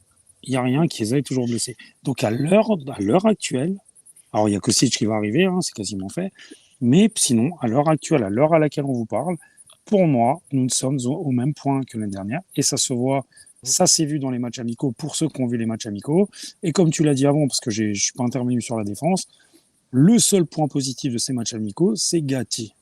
On va dire des gars que tu n'attends pas forcément, c'est Gatti. Pour le coup, maintenant, le problème qui se passe aujourd'hui, moi, comme je vous le dis, et on peut me dire ce qu'on veut, pour moi, actuellement, la Juve n'a aucune stratégie parce qu'à mon avis, elle n'a pas de réseau. Parce qu'on a mis à la tête on va dire de ce secteur qui est le recrutement et tout, des joueurs, des personnes, qui ne sont pas du milieu du football et qui n'ont pas les connexions, qui n'ont pas tout. Kostic, c'est une anomalie, c'est très bien, on va pas s'en plaindre, on est content. Mais pour le reste, je ne vois rien. Maintenant, si Arthur part, si Rabiot part, si Rovella part, parce qu'on l'annonce à Monza, et j'espère bien qu'on attaque Milinkovic-Savic pour de bon, j'espère bien qu'on pose 60 millions ou 65 millions à Lotito, parce que qu'est-ce qu'on fait là? Sinon, qu'est-ce qu'on fait? Je sais pas où on va. Sinon, les gars, je sais pas où on va. Yo, toi, qu'est-ce que tu aimerais bien renforcer dans cette équipe? Mais en fait, on doit remplacer, les latéraux, il nous faut un défenseur central, il nous faut un milieu supplémentaire et un remplaçant à Morata. Et en fait, le truc moi, que je reproche, on va dire oui, tu es encore là-dessus, et on a fait partir Dybala cette année librement, alors qu'on avait déjà un chantier immense. Je pense qu'on aurait dû le garder au moins 2 ans de plus. En plus, vu au prix qu'il a prolongé à la Roma, voilà, c'était, moi je pense que c'était le minimum. Et se concentrer sur des postes à renforcer. En plus de ça, quand tu vois les départs, bon ok, Rabiot, 17 millions, s'il part, c'est magnifique. Mais quand je vois pour Arthur, on va le prêter, on va payer, on demande, je crois que Valence demande 80%, qu'on paye mais oui, qu'ils aient se faire 80% de son foutre. salaire. Faut le Au final, garder si c'est ça. on sait ça, pareil. pas vraiment vendre, tu vois. Quand tu regardes Arthur ou même, comment il s'appelle, De Ligt, on l'a bradé. Par contre, Vlahovic, on l'a payé 75 millions, il lui restait 1 an et demi de contrat, tu vois. Nous, on vend De Ligt à 2 ans de son contrat, 67 millions. Franchement, je trouve que, en fait, j'ai l'impression que c'est des amateurs qui gèrent le club. Un arrière, un attaquant, Ouais, mais c'est même, pas les mêmes on parle prix. même de Ligt, hein. Tu vois en Angleterre comment ils achètent à base de 90 Ouais, millions. mais oui, ils font tourner la thune entre eux. Non, mais franchement, on ne sait pas vendre, on n'a aucune stratégie d'achat. Enfin, moi, franchement, j'ai l'impression que les mecs sont complètement paumés. Tu vois, on a mis un mec qui vient de chez Ferrari, qui connaît même pas le foot. Il prend que des noms qui sont connus. Il va dire bon, Bremer, c'est le meilleur défenseur d'Italie, bon, on va le prendre. Je veux dire, il n'y a pas besoin d'avoir une culture foot pour savoir ça. Tu vois, en fait, on prend que des plus faciles. Par contre, on n'a aucune créativité, quoi. C'est ça, je trouve. Ma question, c'est voilà, on est tous à peu près unanimes pour nous dire de toute façon, et ce sera ma question vers toi, Lionel. De toute façon, on a besoin de latéraux, mais on a besoin aussi de milieu de terrain. Pourquoi? Puisque il y a tellement de personnes, en tout cas sur la tutosphère, et là c'est un petit peu un petit message visé, sur la tutosphère qui nous disent que on a des jeunes, c'est des pépites, etc. Qu'est-ce que tu en penses, toi, Lionel? Je pense que les jeunes seront utilisables et vont nous servir, mais dans la rotation. Si on les jette en pâture comme ça, titulaires, les trois, c'est pas possible. Déjà, les deux, parce que Rovella, c'est très, très vraisemblablement fait avec Monza. Donc, Miretti et Fagioli, oui, ils vont jouer, mais il ne faut pas qu'ils jouent titulaire direct, parce que sinon, ils vont se brûler les ailes, et c'est pas bon pour eux. Et c'est pas bon pour la Juve non plus. Donc, il faut qu'ils rentrent dans la rotation petit à petit. Mais si on avait un milieu très fort, comme on avait en 2015, et que tu l'as intégré comme on a intégré Pogba, hein, tu les intégrais petit à petit, ben, je suis sûr ils exploseraient. Mais là, le milieu, les joueurs, ils ont quasiment le même niveau que ces jeunes-là. C'est ça le problème. On ne voit pas de plus-value entre un Zakaria et un Fagioli. Parce que, sensiblement, au jour d'aujourd'hui, ils ont quasiment le même niveau. Alors que ça ne devrait pas être le cas. Donc, au milieu, il manque quelque chose. La Juve, comme je vous le disais en privé, la Juve n'a pas fait encore le gros achat qu'elle a annoncé. Je le trouve sévère quand même. Alors, moi, je suis complètement d'accord. Je suis d'accord avec toi dans la mesure. Tu vois, Zakaria, il a quand même. Enfin, Fagioli, il n'a pas le niveau de Zakaria, quoi. Non, mais je trouve ça, tu vois, on se comprend, mais je comprends ce qu'il veut dire. Non, mais moi, en fait, il y a un truc qui me dérange là-dedans, et c'est là où je suis d'accord avec toi, Lionel. Et s'il y a des trucs, c'est qu'en fait, arrêtez d'être sur la pensée bien pensante ou je sais pas quoi. Faites-vous votre analyse. Quand vous regardez Fagioli contre l'Atlético Madrid, une équipe de Champions League, ou encore Miretti, vous voyez bien, de toute façon, arrêtez d'être comme ça, les gars. Ils n'ont pas le niveau pour être en Champions League. Miretti, il était revenu trois jours avant, donc c'est sûr qu'il Non, mais peut-être. Non, mais peut-être. Mais l'année dernière, il a joué 3 matchs. Tu vois bien qu'en fait, il ne peut pas faire 60 minutes sur un match de haut niveau. Et à un moment donné, moi, je suis complètement d'accord avec vous. Peut-être aussi talentueux qu'ils sont. Et à un moment donné, il faut qu'on puisse les faire entrer dans la rotation, leur donner des minutes, etc., et prendre de l'expérience. Tu peux pas aujourd'hui dire, on a des jeunes, etc., c'est des pépites, etc. Il y a une pépite sur Terre en ce moment, il y en a 2, 3, c'est Mbappé, Haaland et Fati. C'est tout. Après, au milieu, il y en a d'autres. Il y a des Foden et tout ça qui sont forts. Mais ouais, il y a après, Foden, mais t'en as quelques-uns. C'est pas Fagioli ni Miretti. Le truc ils ont été absents. Simple. Attends, excuse-moi, Lionel. Chris, en fait, quand tu regardes leur dernier match contre l'Atlético, à un moment donné, tu vois plus le joueur pendant 35 minutes. Tu les vois, ils sont exténués. Tu les vois, ils n'arrivent plus à enchaîner. Il y a un moment donné, il y a un des jeunes qui part sur le côté, il se fait enfermer comme un teubel, comme un U6 par 2 joueurs, au lieu de revenir tranquillement et refaire tourner par derrière. Tu vois, il y a plein de trucs comme ça, des manques d'expérience. Et ça, attendez, les gars. Et pour revenir justement à cette jeunesse, nous, on a tous adoré Marquisio quand il jouait et l'homme qu'il est maintenant. Mais Marchisio a été prêté pendant une saison à Empoli, en même temps que Giovinco. Il ne faut pas l'oublier. Il n'est pas resté toute sa vie à la Juventus. Il a été prêté pour s'aguerrir. Et là, Fagioli, ça a été un peu le cas. Il a été prêté à la Cremonese et il a été un des meilleurs joueurs de deuxième division. Ça peut par ressemblance ressembler à Marchisio. Voilà, il va faire ses classes un petit peu plus bas et il revient à la Juve et il rentre petit à petit dans l'effectif. Miretti, on le garde parce qu'on a besoin de ce joueur-là dans la liste Ligue des Champions, sinon on est obligé d'en retirer un. Mais je trouve que ça aurait été bien de le prêter dans un club de Serie A pour qu'il se fasse la main, pour qu'il comprenne le rythme de la Serie A et que l'année prochaine, il revienne encore plus fort et qu'on l'ait vraiment dans un titulaire de base. Voilà. Un peu comme on avait fait remarquer. Voilà. Le truc, c'est parce que voilà, c'est Allegri, donc il faut bâcher Allegri. Et à raison, parce qu'Allegri fait pas des bonnes choses. Et on va pas y revenir parce qu'on a déjà assez parlé dessus. Et l'équipe est pas sereine et pas forte. Donc voilà, ça fait plusieurs choses que beaucoup de supporters, tifosi, se disent si l'équipe n'est pas aussi forte, mettons les jeunes. Sauf que les jeunes, voilà, quand ça tombe contre Koke, quand ça tombe contre Casemiro, quand ça tombe contre De Jong, ça ne tient pas la route, malheureusement. Il y a Zikos22 qui nous dit, et tout à l'heure qui va exactement dans votre sens, Chris et Forsaio, et je vous donne la parole tout de suite, c'est Fabian Ruiz, Udogi, Fofana, Bellotti, gratuit, Vinjdal. On n'a même pas pu tenter ces joueurs qui sont à max 30 millions d'euros. Alors attends, non, on peut en parler après ça, parce que ça va dévier un peu de la discussion et on va pas terminer ce que je voulais. Enfin moi par exemple je voulais parler de ce qu'on dit. Il faut mettre ça de côté. Non, c'était intéressant. Merci beaucoup Zikos. Ouais, c'est intéressant. On va revenir dessus. T'inquiète pas.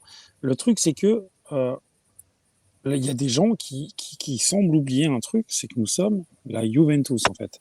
J'ai l'impression qu'il y a des gens des fois qui se disent la Juventus c'est le Stade Rennais en fait, mais non. C'est-à-dire que, ok, je suis d'accord avec vous, les gars, mais moi, j'ai jamais dit le contraire. Hein. Je suis d'accord que Zakaria, McKennie, Rabiot, tous ceux que vous voulez, et attendez, parce qu'on va en parler d'un jour après, ils sont pas au niveau d'Ayou, comme on dit souvent. Je suis d'accord avec vous. Mais c'est pas parce que eux sont au niveau qu'on doit aligner les gamins qui, eux, seront peut-être pas non plus au niveau et qui, au final, vont faire les mêmes résultats, voire pire. Et qu'est-ce qui va se passer derrière ? Les mecs, d'une part, tu les grilles, d'une part, tu les crames, d'une part, tu les crames eux-mêmes dans leur sphère, on va dire, professionnelle, privée. Et nous, qu'est-ce qu'on va faire, les supporters ? On va les défoncer. Parce qu'on va dire, vous êtes des pitres, en fait. Parce que c'est comme ça, le supporter. Le supporter, on les a tués. Les gars, les mecs qui me disent, c'est ça qui me bute en fait souvent dans les réseaux sociaux, enfin c'est les supporters, c'est les réseaux sociaux, j'en vois au stade, moi j'en vois au stade, j'en vois à Turin, il y en a qui sortent des bananes, les gars, tu les regardes, tu dis, qu'est-ce que tu racontes ? Bon, c'est comme ça, c'est comme tout, on a des potes qui racontent n'importe quoi, on peut parler de foot avec n'importe qui, vous savez très bien comment ça se passe. Mais le truc c'est ça, c'est que j'ai l'impression que dans notre fanbase, il y a des mecs qui oublient qu'on est la Juventus. Et on est un club qui n'a pas le temps. C'est-à-dire que si tu alignes un jeune titulaire, c'est que le jeune, on va dire c'est un Marchisio. C'est que le mec, il va te faire une carrière titulaire en Coupe du Monde. Tu vois ce que je veux dire ? Titulaire en Coupe du Monde dans une équipe qui va jouer la Coupe du Monde, enfin qui va jouer le titre. C'est ça. Et le problème, c'est qu'actuellement, tu as tout dit Titou avant, c'est que les gars sont pas prêts. Alors, les garder, pour les incorporer, les faire jouer entre deux matchs de Champions, un peu Coupe d'Italie, rentrer à la 65e, il n'y a aucun problème. Mais là, les gars, on a un milieu de terrain qui est déjà actuellement pas ouf. Si on doit pointer sur Rovell, Miretti et Fagioli, sans compter Soulé, on va dire, les gars, enfin, on va faire moins bien que 4e, les gars, je suis désolé de vous le dire. Hein. Et Miretti, excusez-moi, les mecs qui me disent que c'était le meilleur milieu de terrain en fin de saison, son premier match, il était bon. Derrière, je ne sais pas si c'est contre le Genoa ou Venezia, un des deux matchs, il a été catastrophique. Et c'est, pour terminer, après on passe à autre chose, Fagioli, tout le monde l'a enflammé contre la Spezia en Coupe d'Italie. Ses stats, elles étaient pas dégueulasses, elles étaient très moyennes. C'est-à-dire qu'il prenait pas de risque. Il prenait le ballon, il faisait une passe à 5 mètres. Et tout le monde a dit, ouais, Fagioli est trop fort. Ah, les gars, faut doser au bout d'un moment. Faut doser. On avait mis 5-0 à la Spezia, faut doser. Vraiment, c'est ça le problème, c'est que tout le monde s'enflamme parce que certes, on a un milieu éclaté, mais au bout d'un moment, il n'est pas là le problème. Le problème, il est au niveau du board, de la programmation, ce que je dis, c'est de la stratégie qu'ils n'ont pas. Et également d'Allegri, parce que lui, il est complètement catastrophique. Et puis voilà, quoi. En fait, le problème, c'est que je me souviens plus d'un joueur qu'on a révélé. En fait, j'ai l'impression que les joueurs, ils viennent chez nous. C'est Marquisio pour moi. Donc, ouais, c'est ça. En fait, on les crame. Après, ils partent et ils vont exploser ailleurs. Oui, Pogba. Je parle de vraiment de la continassa, enfin, du vivier, je parle. En fait, j'ai l'impression. Du vivier, à part Marquisio. On prend des joueurs pour les cramer. On achète des jeunes, Pellegrini, Rovella, on l'a payé 22 millions, ou 23 millions, tu vois. Pour au final, là, on veut essayer de le brader presque. Enfin, le vendre à Monza ou je sais pas quoi, mais on va encore le prêter. Non, il est prêté. Ouais, le prêter, mais tu vois, on l'a déjà prêté 1 an et demi, je crois. C'est ça, hein. On l'a prêté. En fait, quand on l'a acheté, on l'a prêté 1 an et demi au Genoa. C'est ça, c'est pas lui que tu dois prêter. Au final, si tu dois en prêter un, c'est Miretti, quoi. Parce que Rovella, c'est le seul des trois qui a une expérience en Serie A. Oui, mais comme je disais, pour la liste Ligue des Champions, c'est Miretti qui reste et pas Rovella. Voilà, il n'y a pas besoin de chercher plus. Le problème, c'est qu'il faudrait virer tous les autres. Moi, en fait, je suis pas contre regarder les 3 jeunes, mais leur donner du temps de jeu dans la rotation, mais pas les faire rentrer à la 93e minute. Tu vois, les faire rentrer à la 70e, des fois à la 60e, en fonction du match. Un match où on gagne 3-0 à la mi-temps, tu t'en fais rentrer un à la mi-temps. Tu vois, les incorporer doucement. Peut-être pas les mettre titulaires en puissance, mais pourquoi pas sur certains matchs en mettre un sur 11. Je veux dire, ça va pas te tuer de mettre Miretti. Mais tu pourras pas tous les 3. Non, pas les 3 en même temps. Tu pourras pas tous les 3. C'est pour ça que tu es obligé de te séparer à minima d'un gars. Parce que les 3, c'est trop nombreux. Et puis qu'au bout d'un moment, il y a un mec qui va te placarder. Ouais, c'est logique, en fait. C'est logique, en fait. Non, mais je suis pas contre non plus. Je veux dire, malheureusement. Au moins, garder 2. De toute façon, pour moi, on doit en garder absolument 2, tu vois. Mais moi, je suis pas pour le prêter parce que je trouve qu'on l'a déjà. Ça dit quoi le chat là-dedans d'ailleurs? Le chat, en fait, ils nous disent vous oubliez aussi le dernier sorti, c'était Giovinco, Pool 32, qui nous dit aussi il y avait la Formica Tomica. Non, c'est vrai. Mais c'est vrai, je te rejoins. C'est vrai que ça fait déjà 15 ans, il y a Camille qui nous dit vous vous rendez compte que le dernier gros joueur, c'était Marquisio et c'était il y a plus de 15 ans. J'en ai pas d'autres. C'est vrai qu'en fait, mais les vieux, regarde les vieux, on les crame. Regarde, on prend des joueurs même qui ont 27 ans. En fait, ils s'éteignent au fur et à mesure et après ils partent parce qu'on dit en fait il est nul. Car ça se trouve que même Rabiot, il va partir à Manchester, il va exploser. Tu vois, c'est possible, hein, tu vois. Je te dis ça, Manchester, il y a peu de chance. Non, mais oui. Moi, j'y crois, tu vois. Moi, j'y crois. Je pense qu'il va exploser. Je suis pas un fan de Rabiot, je suis pas là à le défendre, etc. Mais quand je l'ai vu jouer à Paris et quand je le vois jouer aujourd'hui, je me dis c'est pas le même joueur. Et potentiellement, en fait, avec plus d'espace sur un peu à la Kulusevski qui s'amuse maintenant à Tottenham, peut-être que le football anglais lui conviendrait mieux qu'un football italien de position, etc. Aussi hyper tactique et assez dur au milieu de terrain. Peut-être que plus d'espace. En box-to-box, ça peut marcher très bien au niveau de Manchester, c'est tout. Voilà. Pour la Serie A, de toute façon, ça se voit. Il n'est pas fait pour la Serie A. Mais... Non, mais les gars, Rabiot, c'est un box-to-box. D'où il joue box-to-box chez nous. Donc, au bout d'un moment, on a des joueurs, c'est ça bien ça le problème. De toute façon, j'ai l'impression que la Juve, depuis 4 ans, on prend des mecs pour prendre des mecs et ils sont pas du tout adaptés à n'importe quelle tactique. Donc au bout d'un moment, tu peux mettre un Pirlo, tu peux mettre un Sarri, tu peux mettre un Allegri. Si les mecs ils ont pas les joueurs qui sont adaptés à ce que eux ils veulent, bon après là Allegri c'est différent parce que lui visiblement il a les joueurs qu'il veut, mais lui il fait n'importe quoi parce qu'il est éclaté maintenant, c'est fini. Voilà, moi c'est ça le problème, c'est que Rabiot c'est un box to box et on voit que quand il part cheveux au vent, genre comme il avait fait contre Milan il y a 2 ans et tout, là le mec il est fort. Maintenant, quand Allegri lui demande un peu de faire le jeu, il est éclaté. Puis c'est tout. Et puis qu'on me dise pas que allez, Rabiot, c'est parce que quand j'entends tout le monde dire Rabiot fils de pute, dégage de mon club. C'est pas. Mais en quoi Rabiot, dites-moi, je sais pas, je me trompe peut-être. En quoi Rabiot, il est pire que Zakaria, il est pire que McKennie. Mais non, ils sont tous au même niveau. Ils sont tous au même niveau, les gars. Oui, le salaire, mais putain, le salaire, c'est pas moi qui le paye. C'est pas vous qui le payez. Donc, il est dans le club. Là, on parle de joueurs. C'est-à-dire que c'est comme si quand tu prends ta putain de manette à FIFA, t'as tes joueurs et t'as des mecs qui ont des niveaux différents. Rabiot, on le paye pas. C'est pas moi qui le paye, quoi. Tu vois, enfin, je veux dire, c'est pas vous qui le payez. Bien sûr qu'à 7 millions, on espère qu'il fasse mieux. Je dis pas le contraire. Maintenant, si le mec, on le met, s'il y a un Rabiot qui est censé être milieu de terrain, box-to-box, tu le fais jouer en meneur de jeu, je dis une connerie, bah, tu t'attends à ce que le mec, il est pas bon. Bah, excuse-le de pas être bon. Putain, le mec, à la limite, il est pas adapté. Il est pas adapté à ce qu'on lui demande. Et les mecs qui me disent c'est un joueur de foot, c'est un pro, machin. Bah, alors dans ce cas-là, on peut dire ça pour tous les joueurs. Sauf qu'il y a des joueurs qui ont des totems d'immunité chez nous, et t'as des joueurs qui ne les ont pas. Il y a un joueur qui a un totem d'immunité, et je veux une coupe du monde ado, c'est Locatelli. Non, le 19, il a le totem de par son entraîneur. Mais tout le monde déteste Bonucci. Locatelli, j'attends un bon match chez nous. J'attends un bon match chez nous. Et les mecs qui me disent, oui, mais autour de lui, bah alors je vais te dire pour tous les autres. Je vais dire, ouais, mais Rabiot autour de lui. Oui, mais alors, je sais pas, Bonucci autour de lui. J'exagère, je fais une grosse caricature, les gars. Mais Locatelli, j'attends encore un bon match chez lui. Le mec, il est juste moyen.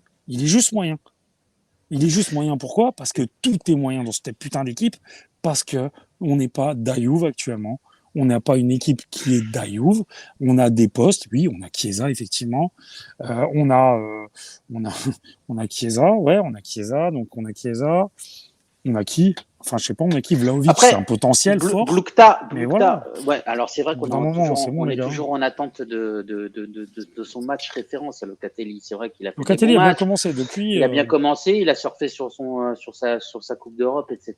Mais en même temps, il n'a pas fait le match qui fait que on dit voilà, ce mec-là, c'est un foriculasse. C'est vrai, Blukta le dit. Chris Locatelli joue pas à son poste, il joue Regista, il joue mieux que les autres. Ouais. Ils sont plusieurs à pas jouer à leur poste. Mais quand Zakaria il jouait en 6 et que Locatelli jouait en mezzala, il n'a pas fait son match référence. Mais pour le coup, on attend beaucoup de ce joueur-là, en fait.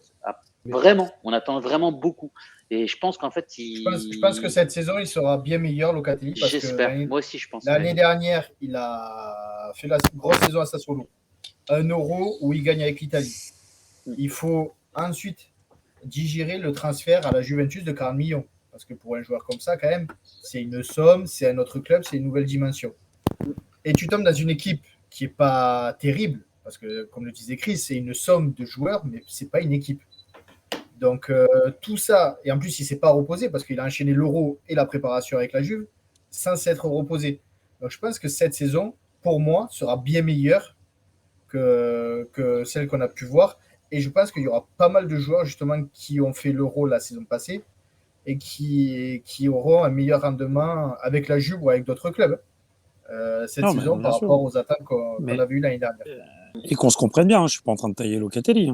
Je donne juste l'exemple Lionel a sorti la phrase juste, c'est une somme de joueurs.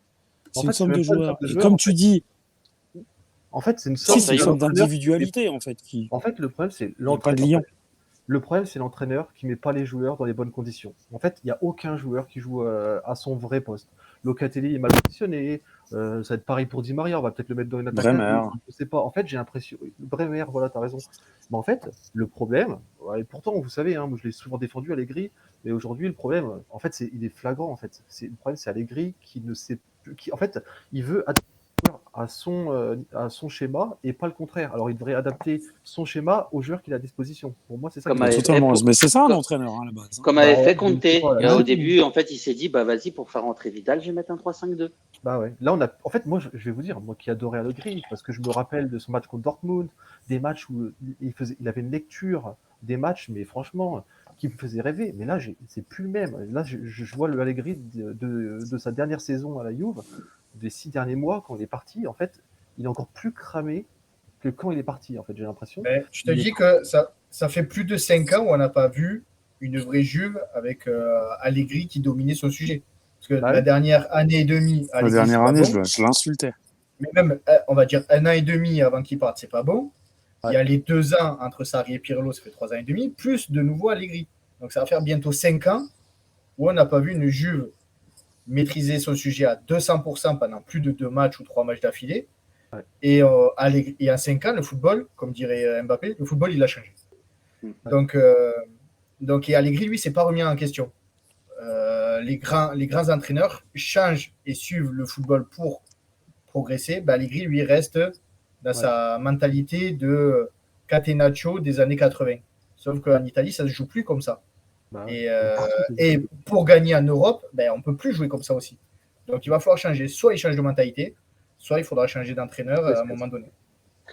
Bon, allez les gars, je pense que on a assez parlé en tout cas sur notre groupe actuel. Juste pour clôturer un petit peu ce plan un peu tactique ressenti en tout cas sur notre Juve en tout cas cette veille. Mais j'aimerais bien vous entendre pour savoir un petit peu quelle est la tactique, dans quel dispositif vous aimeriez bien voir la Juventus commencer ce championnat. Juste après, on enchaînera sur le mercato. Oui. Merci beaucoup, Camouzel. Tu veux pas faire l'inverse? Tu veux pas mercato? Fais le mercato, il fait ça après. Bah ouais, du coup, ça sera plus crédible. crédible. Ouais. Parce que Bertonigno, il était sur le mercato, hein, du coup. Ouais, c'est question là pour revenir dessus. Zicops, pardon, je crée ouais. Bertonigno. Alors du coup, on passe directement sur le mercato. T'arrives à retrouver son message? Je crois on lui a dit qu'on allait répondre après. Oui, t'as du boulot, je pense. Il disait en gros qu'il y avait des joueurs de talent pas trop chers qui auraient dû... Ah oui, justement, Udogie et tout. Alors déjà, sauf erreur, hein, Udogie, on était dessus. Et Fabien a Ruiz, fermé la porte. Udogie, voilà. Seko Fofana, Belotti qui était gratuit, Vinjdal. On n'a même pas pu tenter ces joueurs qui sont à max 30 millions d'euros. Alors, je pense qu'on a tenté des joueurs. On a tenté Udogie. Moi, j'avais une info qui était crédible, qui était fiable. Alors moi, je suis pas un insider, hein. Que dalle, hein. Moi je suis un supporter. Hein. C'est juste que moi j'ai des potes à Vicenza qui sont très bons potes avec Pinzi, qui est un ancien joueur de l'Udinese, qui est maintenant rentré en tant que entraîneur adjoint de l'Hellas Vérone. Et Pinzi est vraiment un très bon pote d'un de mes meilleurs potes. Et lui, donc il était à l'Udinese, hein, et lui a dit Udogie. Donc ça c'était quand je vous ai dit ça, c'était à l'Ascension. Donc c'était au mois de mai-juin. Et du coup, on était sur Udogie et on discutait. Et normalement, Udogie devait venir. Par contre, pour Molina, il n'y avait absolument aucune discussion. Je l'avais dit d'ailleurs sur un précédent live. Donc Udogie, ça devait se faire. Le problème qui s'est passé avec Udogie, c'est que visiblement, l'Udinese, pour je ne sais pas quelle raison, hein, ça se trouve un peu à l'instar des discussions avec les agents de Dybala. Il y a eu un truc qui s'est mal passé, hein, parce que ça peut arriver dans des négociations. Et l'Udinese a fermé la porte à la Juve, a dit on ne le vend plus. Au final, le mec, il se bat en Angleterre pour 20 millions. Quoi. Tu te dis, attends, vous êtes. Alors, il est prêté encore une saison. Ouais, prêté, mais bon, tu vois le truc. Enfin, il appartient à Tottenham, quoi. Donc, c'est fini. Donc, on s'est fait baiser. Donc, est-ce qu'il y a eu un problème dans les négociations? Est-ce qu'il y a eu un truc? Ou est-ce que l'Udinese a dit, mais nous, on veut pas vous renforcer? Ce qui est très drôle parce que nous ne sommes pas du tout des rivaux. J'en sais rien. Maintenant, après, il faut savoir qu'il y a des joueurs. Après, tu as des joueurs, un Belotti, est-ce que Belotti s'est dit un jour, je veux trahir le Torino, enfin, parce que Belotti, c'est pas Bremer, c'est un Brésilien, on en a rien à foutre. Hein. Souvent, on dit souvent les Sud-Américains, vous savez Dybala, il aurait dû signer à l'Inter. Dybala, il est argentin, il en a rien à foutre un peu des... Enfin, les mecs qui ont un peu de la parole, qui ont un peu de la passion, qui ont un peu de trucs, enfin, qui ont un peu vraiment le cœur qui parle, ils sont plus si nombreux dans le football ils sont plus si nombreux dans le foot actuel. Et au final, peut-être qu'un Belotti s'est dit, moi, je trahirai pas les granates en signant la Juve. C'est possible aussi, on ne sait pas. Il y a des trucs qu'on ne sait pas. Fabien Ruiz, ça on a parlé vite fait. Est-ce qu'on a été dessus? Franchement, honnêtement, en prenant Pogba, tout. La Juve franchement, je pense l'année prochaine en fin de contrat, parce qu'il n'allait pas prolonger avec Napoli. Et la Juve était fortement dessus, mais que pour l'année prochaine. Cette année, il n'y avait rien. Donc Fabien Ruiz, oui, on le perd, mais ce n'était pas un objectif cette saison. Et puis en prenant Pogba, et puis je pense qu'on est... je pense que j'en démords pas, enfin j'espère, hein, ça c'est un point de vue personnel. J'espère qu'on discute avec... qu'on essaye en sous-marin de prendre SMS, quoi, tout simplement. Quoi. Donc au final, Fabien Ruiz, c'est quoi? C'est un 4e, 5e, 6e choix, quoi. Ouais. Lionel, un petit point. Tu voulais rajouter quelque chose, Johan? Vas-y, Johan. Non, vas-y, t'inquiète. Vas-y, Lionel. J'allais dire, là, ce soir, il y a deux noms qui sortent pour le latéral gauche, parce que Pellegrini serait toujours en instance de départ. Ouais, si un des deux, entre Sandro et Pellegrini, devait partir, ça serait Pellegrini. Et donc là, les deux noms qui sont en train de ressortir, ça serait Sergio Reguilón, de Tottenham, et Ben Sebaini. Qui a marqué lors du premier match de Bundesliga, j'ai vu. Et j'aime bien. Donc voilà, c'est deux joueurs à gauche qui pourraient intéresser la Juve, parce que c'est vrai que là, on s'est fait avoir Udogie. Vinjdal voulait rester au pays et il avait une clause pour les clubs hollandais à 10 millions d'euros. Donc l'Ajax en a profité, bien évidemment. Donc voilà, après, il reste plus grand-chose. Donc, on peut en parler de ça. Hein. Régulon, pour moi, ça me branche pas de fou, mais Ben Sebaini, c'est un joueur que je prendrais. Il y a Alex de Matéli TV qui nous dit Ben Sebaini libre en fin de saison prochaine. Donc c'est pas un joueur qui doit coûter très cher maintenant, c'est un joueur qui doit coûter 10-15 grammes max. Mais cette année.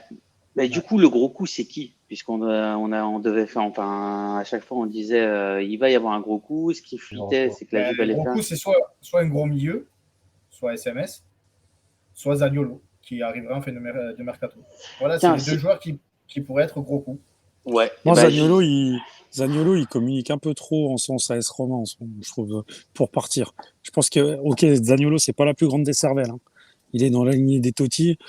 Qui est super joueur mais super con. Moi, je doute de Zaniolo parce qu'il publie un peu trop de choses à AS Roma. Tu vois, j'ai un peu de doute quand même. Qu'on le prenne. Et justement, c'est quoi certainement con. C'est quoi votre avis sur Zaniolo? Est-ce que ce serait une bonne recrue, pas une bonne recrue dans le contexte actuel avec la blessure de Pogba? Faut laisser demander à Fordalio là. Moi, franchement, Zaniolo, je prends. Hein. À choisir, je prends SMS parce que je trouve que déjà il est plus fiable. Moi, c'est mon joueur préféré. Enfin, c'est le joueur vraiment en Serie A que je veux depuis toujours. SMS et Chiesa, c'était vraiment les deux joueurs que je voulais. Donc, il manque SMS. Maintenant, si on prend Zaniolo, je serais quand même content, mais je trouve qu'il est quand même trop fragile et c'est trop risqué. Voilà. Moi, j'attendrais un an de plus. Je prendrais SMS cette année. Si j'avais l'argent, hein. En l'occurrence, on n'aura personne des deux, ça se trouve. Et je pense qu'on n'aura personne des deux, on aura Paredes. Mais à choisir, je prendrais SMS cette année, Zaniolo, je lui laisse une saison de plus à la Roma, il lui restera un an de contrat l'année d'après. Je pense que l'année prochaine, on en saura un peu plus par rapport à ses blessures, etc. Donc voilà comment j'aurais fonctionné. Mais on n'aura personne des deux, hein, je pense. Hein. Franchement, si on a Paredes, ce sera le bout du monde. Moi, je vais te répondre aussi sur Paredes et sur Zaniolo. Il y a Camouf57 en ce moment qui nous dit attention aux sautes de concentration avec Ben Sebaini, mais gros niveau, sinon c'est un peu comme un Pavard. Alors, j'ai un problème avec Zaniolo. Non, mais j'ai un problème avec Zaniolo, c'est qu'en fait, tu le fais jouer ou tu le fais jouer au milieu de terrain, tu le fais jouer sur le côté gauche, en ailier. À un moment donné, tu vas avoir Chiesa qui va revenir et il va y avoir Pogba. Zaniolo, il va où? Moi, Zaniolo, c'est Mezzala droit. Mais Mezzala droit, Pogba. Non, il peut jouer aussi Mezzala gauche. Il a joué beaucoup à gauche cette saison. Ou il est gauche. C'est ça. Moi, en fait, je me dis où est-ce qu'il va. Tu vois, en fait, il n'est pas estampillé ailier gauche ou piston gauche ou mezzala gauche avec ses deux croisés. De toute façon, il a plus cette vivacité pour faire jouer sur le milieu, en tant qu'ailier gauche ou sur le côté gauche. Donc du coup, il serait plutôt en tant que mezzala. En tant que mezzala, on est déjà fourni s'il y a le retour de Pogba. Et c'est là où en fait, je me dis. C'est pas cohérent. Pour 50 millions d'euros, c'est pas cohérent. Tu vois. Moi, c'est cher par rapport à sa fragilité. Comment? Excuse-moi, je t'ai pas entendu. À moi, Lionel? Non, toi, François. Ah, ok.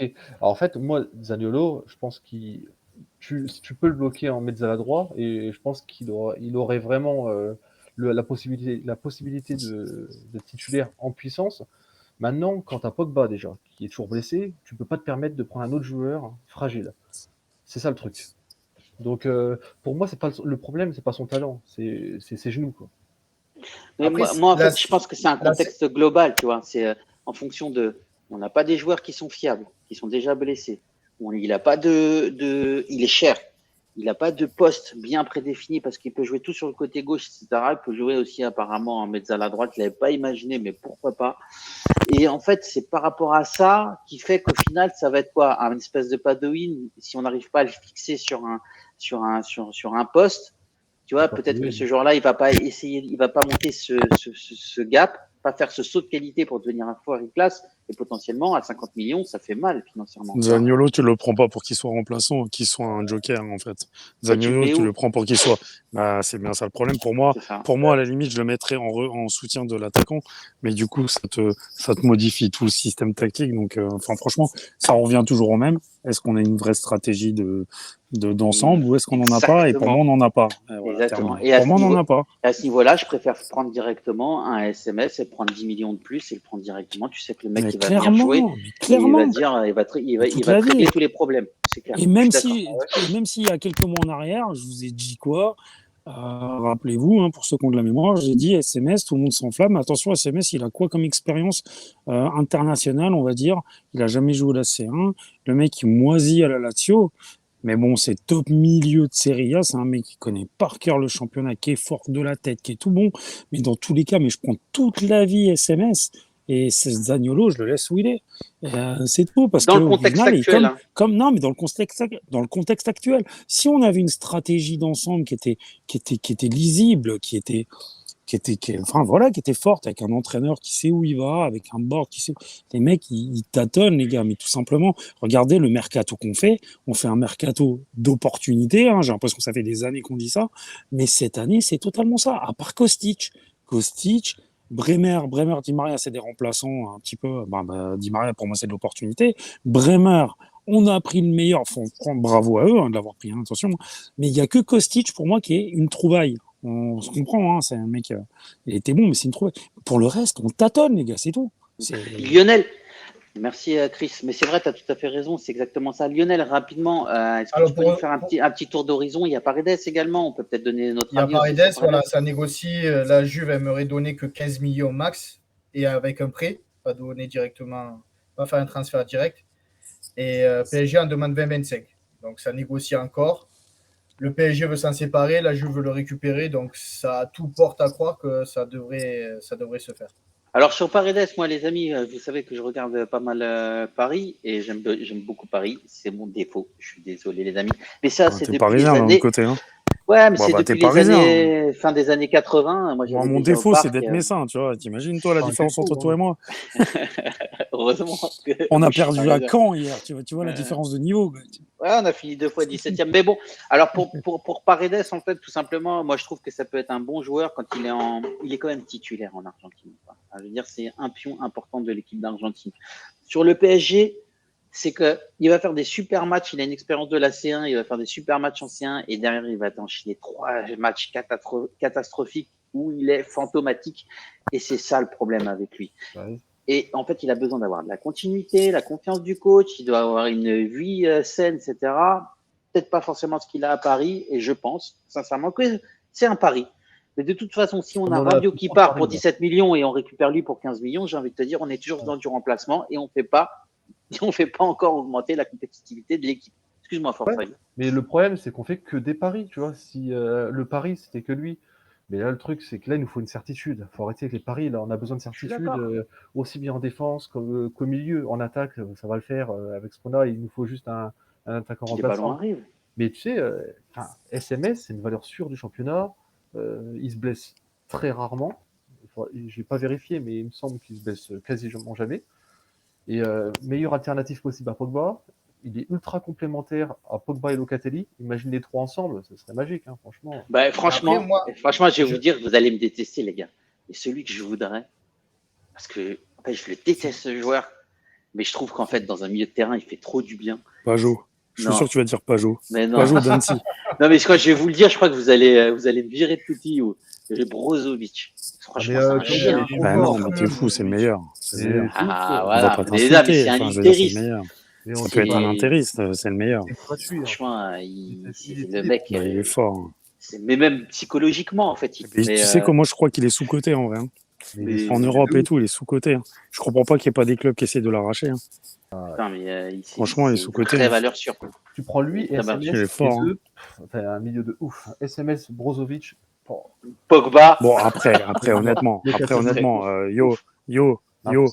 Là, j'ai entendu ton petit truc sur SMS. Le problème, c'est pas de nous le prendre. C'est Lotito le problème. Parce que nous, demain, à la Juve, il est là. Il a Cantina ça.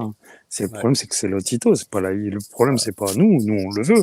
On sait qu'on le veut, mais Moi, franchement, honnêtement, je vous dis clairement, si Rovella il est prêté, si Rabiot il se barre et si Arthur se barre, ils vont pas rester comme ça. Ils vont pas prendre un milieu de terrain éclaté. Je suis sûr qu'ils le font. Je suis sûr qu'ils le font. Si les trois se barrent, je suis sûr qu'ils font SMS. Je vois pas autre chose. C'est pas possible. C'est pas possible. Ce qui peut aborder dans ce qu'on dit, c'est qu'il y avait Manchester United et Chelsea sur SMS depuis le début du mercato. Et on est le 10 août. SMS est toujours à la Lazio.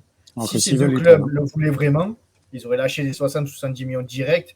Ça, c'est pas un problème pour eux, parce que la Chelsea va lâcher 90 millions pour Fofana. Donc, il paraît qu'il est fort, quand même. Ouais, mais 90 millions pour Fofana. Du joueur, mais 70 millions sur Cucurella, ça fait 170 millions sur deux joueurs. Cucurella, les gars. Donc voilà, s'ils avaient voulu SMS, ils l'auraient acheté directement.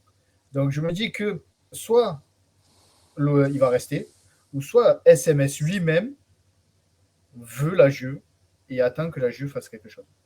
Surtout que là, tu as Vlahovic, tu as Kostic, donc tu as la connexion un peu serbe qui pourrait se faire. Ouais, non, complètement. Moi, je suis d'accord avec toi. J'espère que ça va se faire. Est-ce que vous êtes hypés, les amis, pour l'arrivée des SMS? Mais bien évidemment, je vais me faire insulter dans le chat. Mais est-ce que vous y croyez vraiment? Est-ce que vous avez l'impression que vous pouvez... on peut y croire. Il y a Camouf qui nous dit même ma tablette ne veut pas écrire Pajot. Ah, mais lui, il est médecin aussi. On sait très bien pourquoi. Non, il est parti de Metz pour signer à Annecy, en fait. C'est pour ça. Lionel, tu nous fais un petit pêle-mêle, toi. Alex, il y croit pas. Tu nous fais un petit pêle-mêle, là, rapidement, du mercato. Les joueurs qui devraient arriver assez rapidement d'ici ce soir ou demain, Kostic et Depay. Depay, il faut en parler aussi de Depay. Depay, t'es sûr qu'il arrive? Depay, c'est quasiment fait. Il y a tous les journalistes les plus fiables en parlent.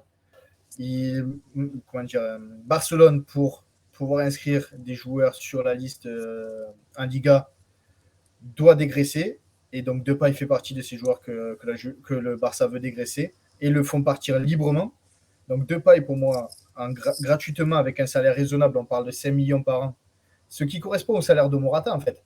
Donc, en fait, les 25 millions que la Juve voulait mettre sur Morata, tu les gardes et tu récupères Depay qui peut faire autant de choses que Morata. Parce qu'il peut jouer sur les côtés, il peut jouer dans l'axe.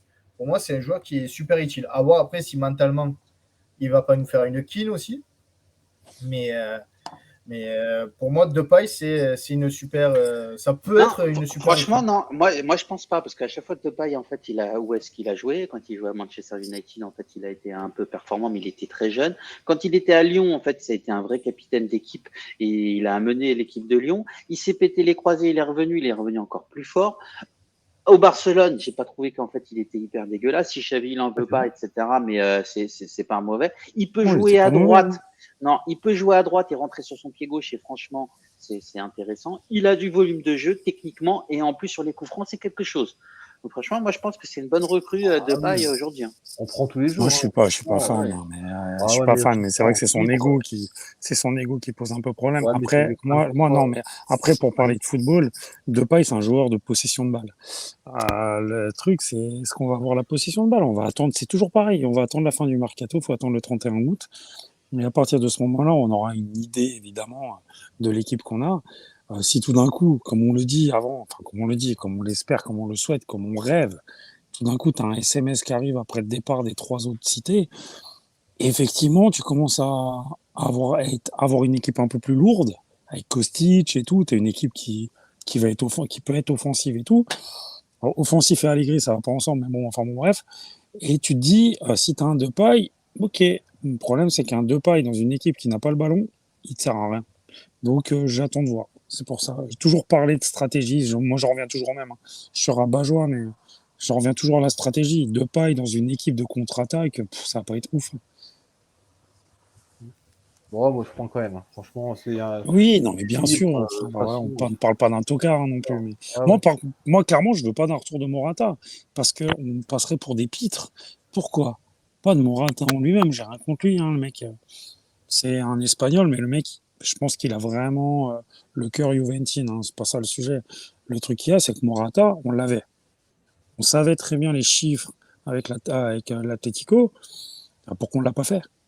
Bah, si on voulait le garder, bah, tu négocies avec l'Atlético, tu trouves un accord, tu trouves un truc, tu discutes. Non, mais Non, tu le peux, mec, tu peux pas c'est fini. tu On peux a pas dire. La Juve. Et puis la Juve, attends, pour Morata, la Juve a fait le CM de la Juve, a dit merci Morata pour tout, ciao, merci, tu sais, petite compilation, tu vois comment c'est, petite vidéo, merci, au revoir, ciao. Tu vas pas le récupérer 2 mois après. Si tu Et récupères pourquoi 2 mois pas? après, tu passes pour un pitre. Mais on Ça a veut dire bien. que tu as zéro stratégie, j'en reviens au même. Mais C'est qu'on encore sait une pas fois. ce qu'on fait. C'est Non, n'importe mais quoi. Mais si, attends, Lionel, c'était le rachat, Lionel, il m'a dit. non, mais Lionel, c'est parce que c'est une question pour Lionel. Le rachat, c'était bien 35 millions d'euros. Si C'est ça. aujourd'hui, Ça faisait on te disait, 55 au total. si on te Avec dit, les voilà, années de prêt. il fallait le racheter 35 millions d'euros à la fin de son prêt, tu peux te dire, bah non, ok, d'accord, merci, au Alors revoir. Et pourquoi il c'est le ce qui s'est lâcherait pour passé. 15 Mais, ou 20 ou machin? maintenant, il te le lâche pour 25, 10 millions de moins. Ça se Attends. réfléchit en 9 de complément à la place de Vlahovic. Est-ce que tu peux avoir mieux que ça sur le marché aujourd'hui que Morata, il vient de nous mettre un triplé? Donc là, tu es en train de me dire que ni la Juve ni l'Atlético n'ont de visibilité sur ce qu'ils veulent faire, en fait. Non, C'est-à-dire que alors, si l'Atlético, ils te disent non pour 35 millions, mais par contre, qui, machin, 3 mois maintenant, après, ils ils te disent, disent attends, est-ce qu'on oui. peut rediscuter, machin? Ben, Non, en c'est fait, n'importe alors, quoi, non, j'y crois mais, pas une seconde, en non, fait. mais Chris, ça, tout le monde le sait que de toute façon, Simeone, il veut pas, il compte pas sur Morata. Et il voulait le Bah, refroidir. il devrait peut-être y compter depuis la semaine dernière. Mais peut-être, mais je Enfin, te dis puis, pas le contraire. Et en plus, il vient de nous mettre un triplé. Il bah, c'est comptait pas ça. dessus. Il Comment comptait ça, pas y compter, dessus. hein? Et la Juve ne voulait pas le racheter 35 millions. L'Atlético a dit, tu le veux, c'est 25 millions. La Juve va en donner 20. C'est 25 millions. Bah, Et ça, écoute, tu peux le négocier, tu peux discuter de ça.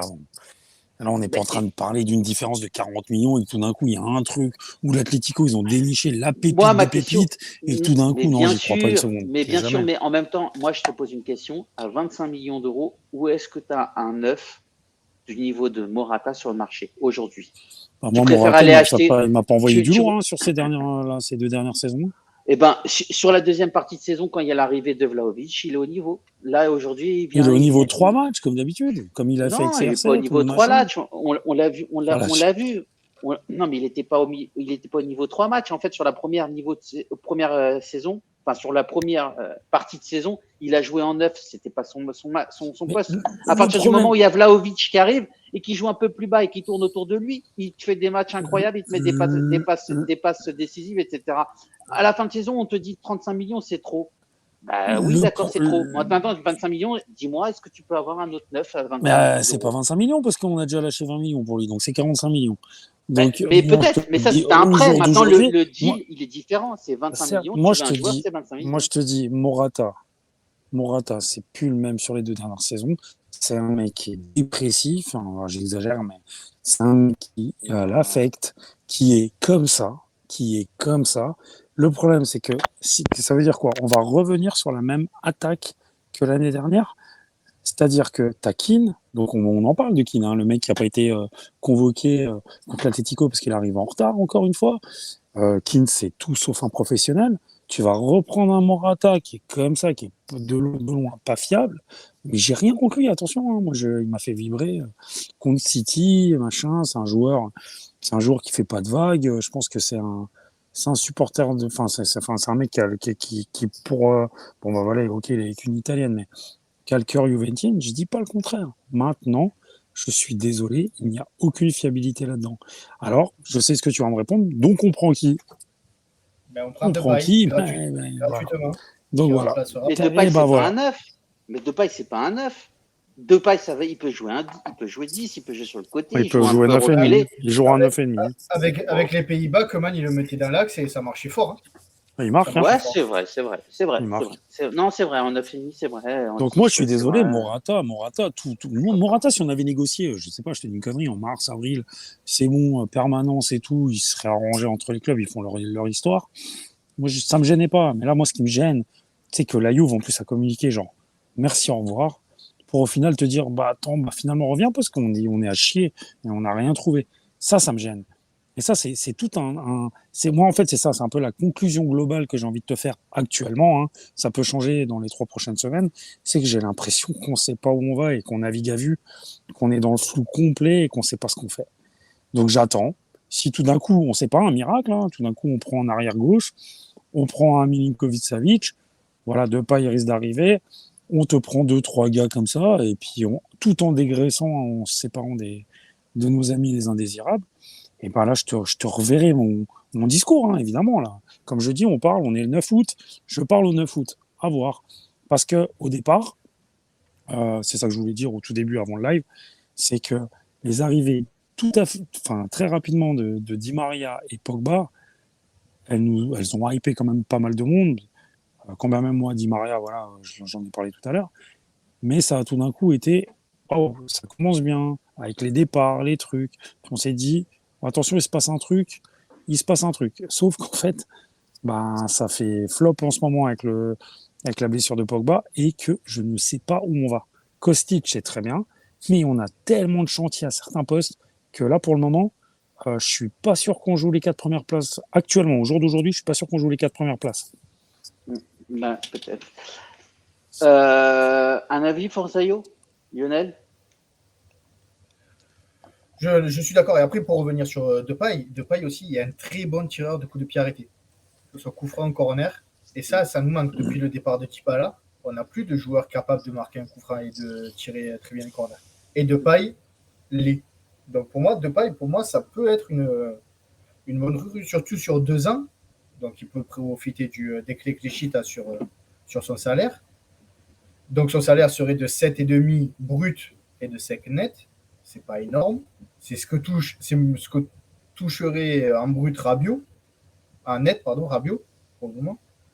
Donc pour moi, Depay, c'est une bonne solution et ça permet en plus de garder cette réserve d'argent qu'on voulait mettre sur cet attaquant pour pouvoir peut-être le mettre sur le milieu comme on parlait tout à l'heure avec SMS. Johan, tu voulais une petite réaction? Réagis. Non, on t'entend pas, Yo. Tu as coupé ton micro, je crois. Non, on comprend rien là. C'est bon, Yo. C'est bon, Yo. Non, là, on t'entend plus. Mais par contre, on t'entendait bien quand tu as débranché le truc. Je te jure, c'est vrai. En parlant en langage des signes. Là, tu m'entends, là? Ouais, là, je t'entends. C'est bon. Ah, ok. On parlait de quoi, là? Je déconne. Non, franchement, moi, Depay, je le prends, hein, mais que ce soit pour jouer un 9, 9,5, peu importe, je m'en bats les couilles, parce que au moins, il vient librement. Ce sera un joueur qui ne coûterait pas d'argent, et ça nous permettrait de nous renforcer au milieu de terrain, et aussi de nous renforcer en défense, notamment sur les côtés. Donc voilà, moi je prends tous les jours sans hésiter. Sur l'assise défensive, parce que ouais, effectivement, il peut jouer milieu gauche ou milieu droit et rentrer dans l'axe avec Depay, c'est clair. Et en plus, c'est un joueur gratuit. Et du coup, ça nous donnerait peut-être la possibilité de recruter des latéraux. Je suis complètement d'accord. On passe sur la dernière partie, Lionel, ou tu voulais rajouter quelque chose d'un point de vue mercato? Non, toutes les infos ont été données. Il n'y en a pas d'autres qui sont sortis ce soir, donc on peut passer à la dernière partie. Ok, honneur aux invités. Dans ton contexte un peu idéal, Forzaio, avec l'arrivée de Depay, imaginons, l'arrivée aussi de Kostic, comment est-ce que tu verrais tactiquement, comment est-ce que tu partirais sur le 11 tactique et des titulaires? Alors moi j'ai fait un 11 sur comment ça s'appelle, sur Twitter. J'avais fait un 4-3-3. D'accord. J'avais mis, je sais que ça se fera jamais, hein, faut pas rêver. Kostic, on l'a pris pour jouer ailier gauche ou milieu gauche. Ça dépend si on joue en 4-3-3 ou 4-4-2. Mais si c'était moi mon rêve, j'aurais dit vas-y, je vire Sandro, je mets Kostic en arrière gauche, je mets dans l'axe Gatti avec Bremer. À droite, je mets Cuadrado.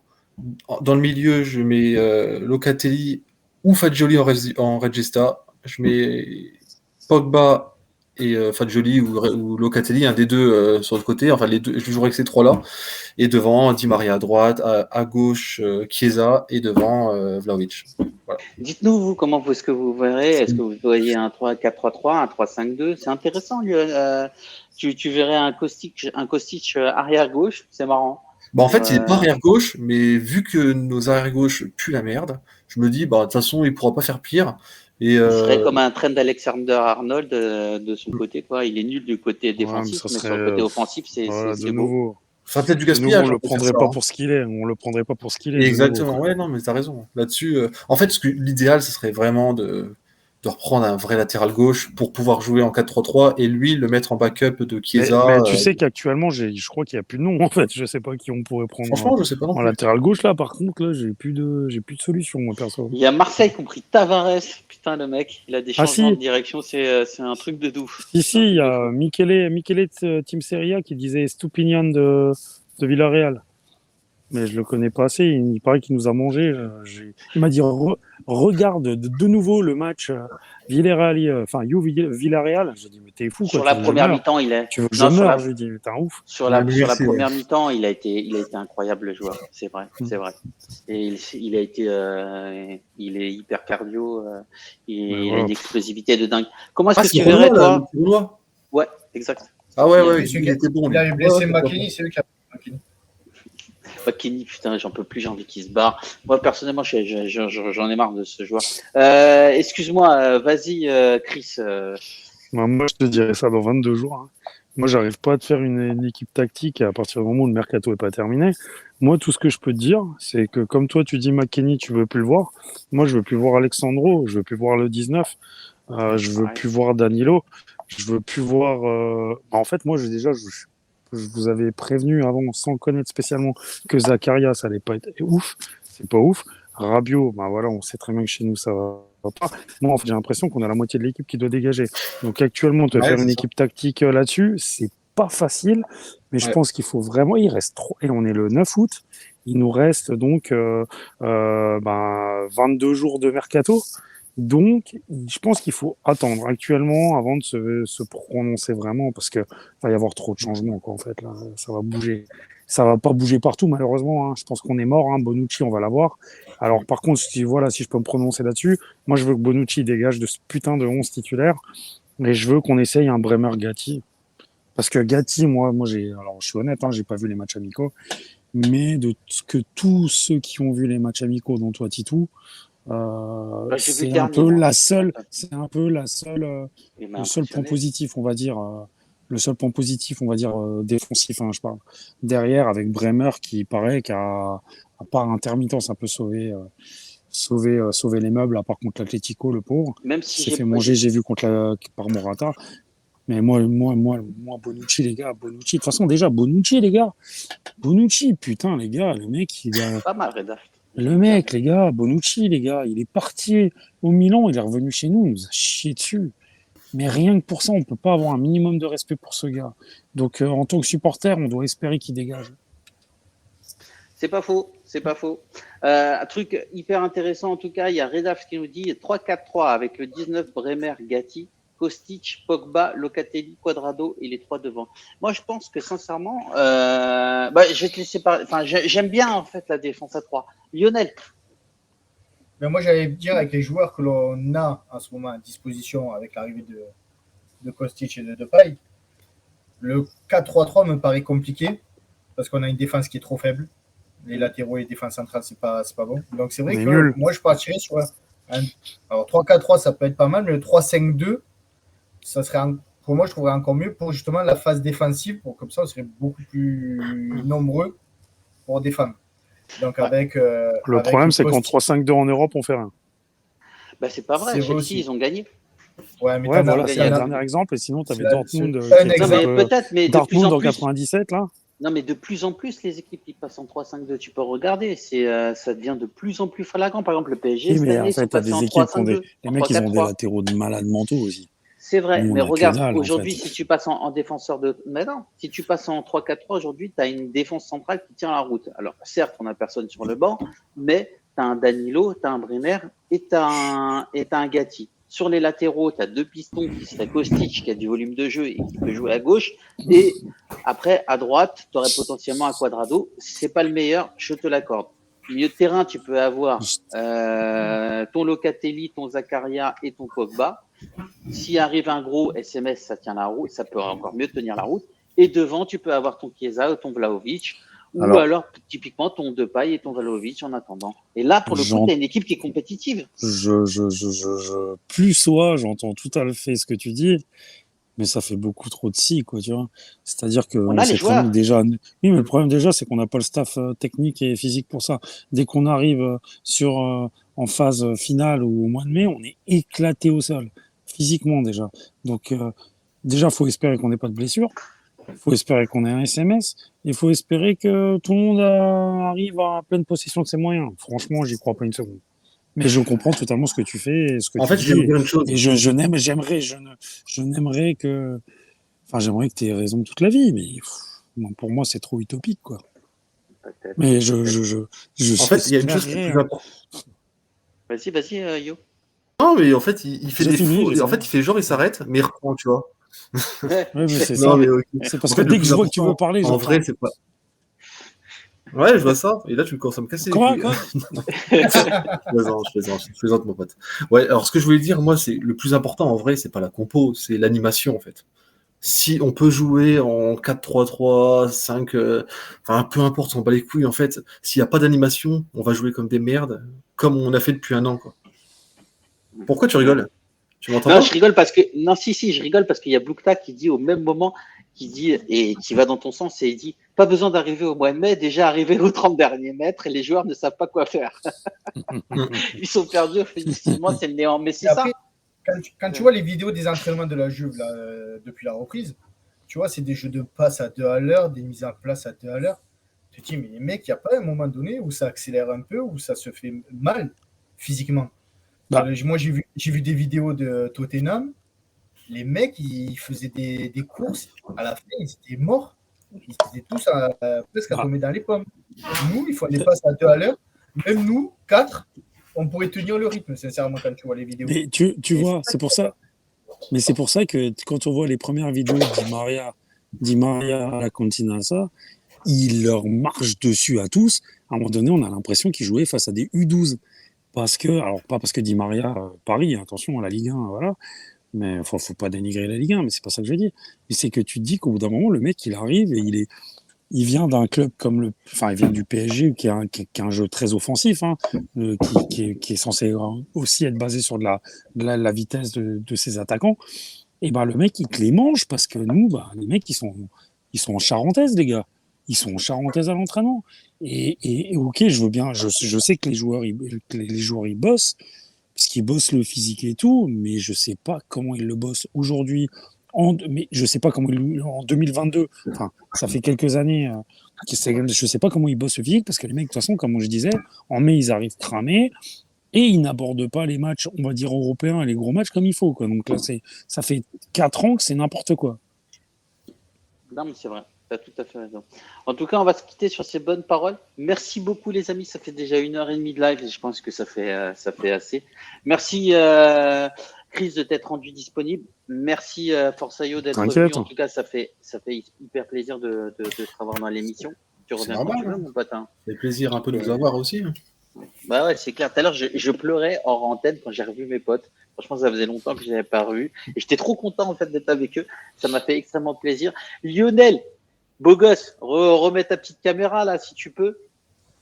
Toujours, en tout cas, ça m'a fait extrêmement plaisir. Les gars, le chat, n'hésitez pas sur le compte Toutillou à parler avec nous, à poser des questions. On est là, on est disponible, il n'y a pas de problème, hein, les gars. Nous, on est là, des fois, c'est pas facile en live de pouvoir répondre à tout le monde, mais n'hésitez pas, nous, on est open, hein, et puis on est ouvert. Hein.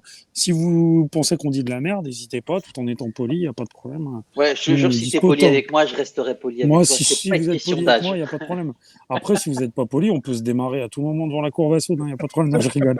Non, mais vraiment, n'hésitez pas, les gars. Les gars, non, n'hésitez pas à discuter avec nous, parce que c'est pas facile en live de répondre à tout le monde, vraiment. 99% du temps, je parle avec des gens bien et bienveillants. Merci beaucoup, en tout cas. C'est grâce à vous aussi que je me nourris de vos informations et je me nourris aussi de vos réflexions. Et je pense qu'on apprend tous des uns des autres et ça fait extrêmement plaisir. Merci Lionel d'avoir remis ta caméra. En tout cas, je trouve que tu as vraiment maigri, etc. Je te vois là et tout. Ça me fait de la peine vraiment parce que Lionel revient d'un Covid et je pense qu'il a eu des petits moments un peu difficiles. Il le dit après, il le dit pas forcément sur le moment. Il a l'air de revenir du sida plutôt. Il est limite, c'est Casper le mec. Il est en train de faire la trithérapie. Bref. En tout cas, je tiens à remercier tous les présents sur le chat et tous ceux qui nous suivent au quotidien. Ne ratez rien de l'actualité Juventine en vous abonnant à nos pages Twitter, Facebook, Twitch et Instagram. Les gars, mettez un petit pouce bleu en l'air et abonnez-vous. Ça fera extrêmement plaisir et ça nous permettra de nous donner un petit peu de grain à moudre, en tout cas pour les associations qu'on suit. Je vous embrasse.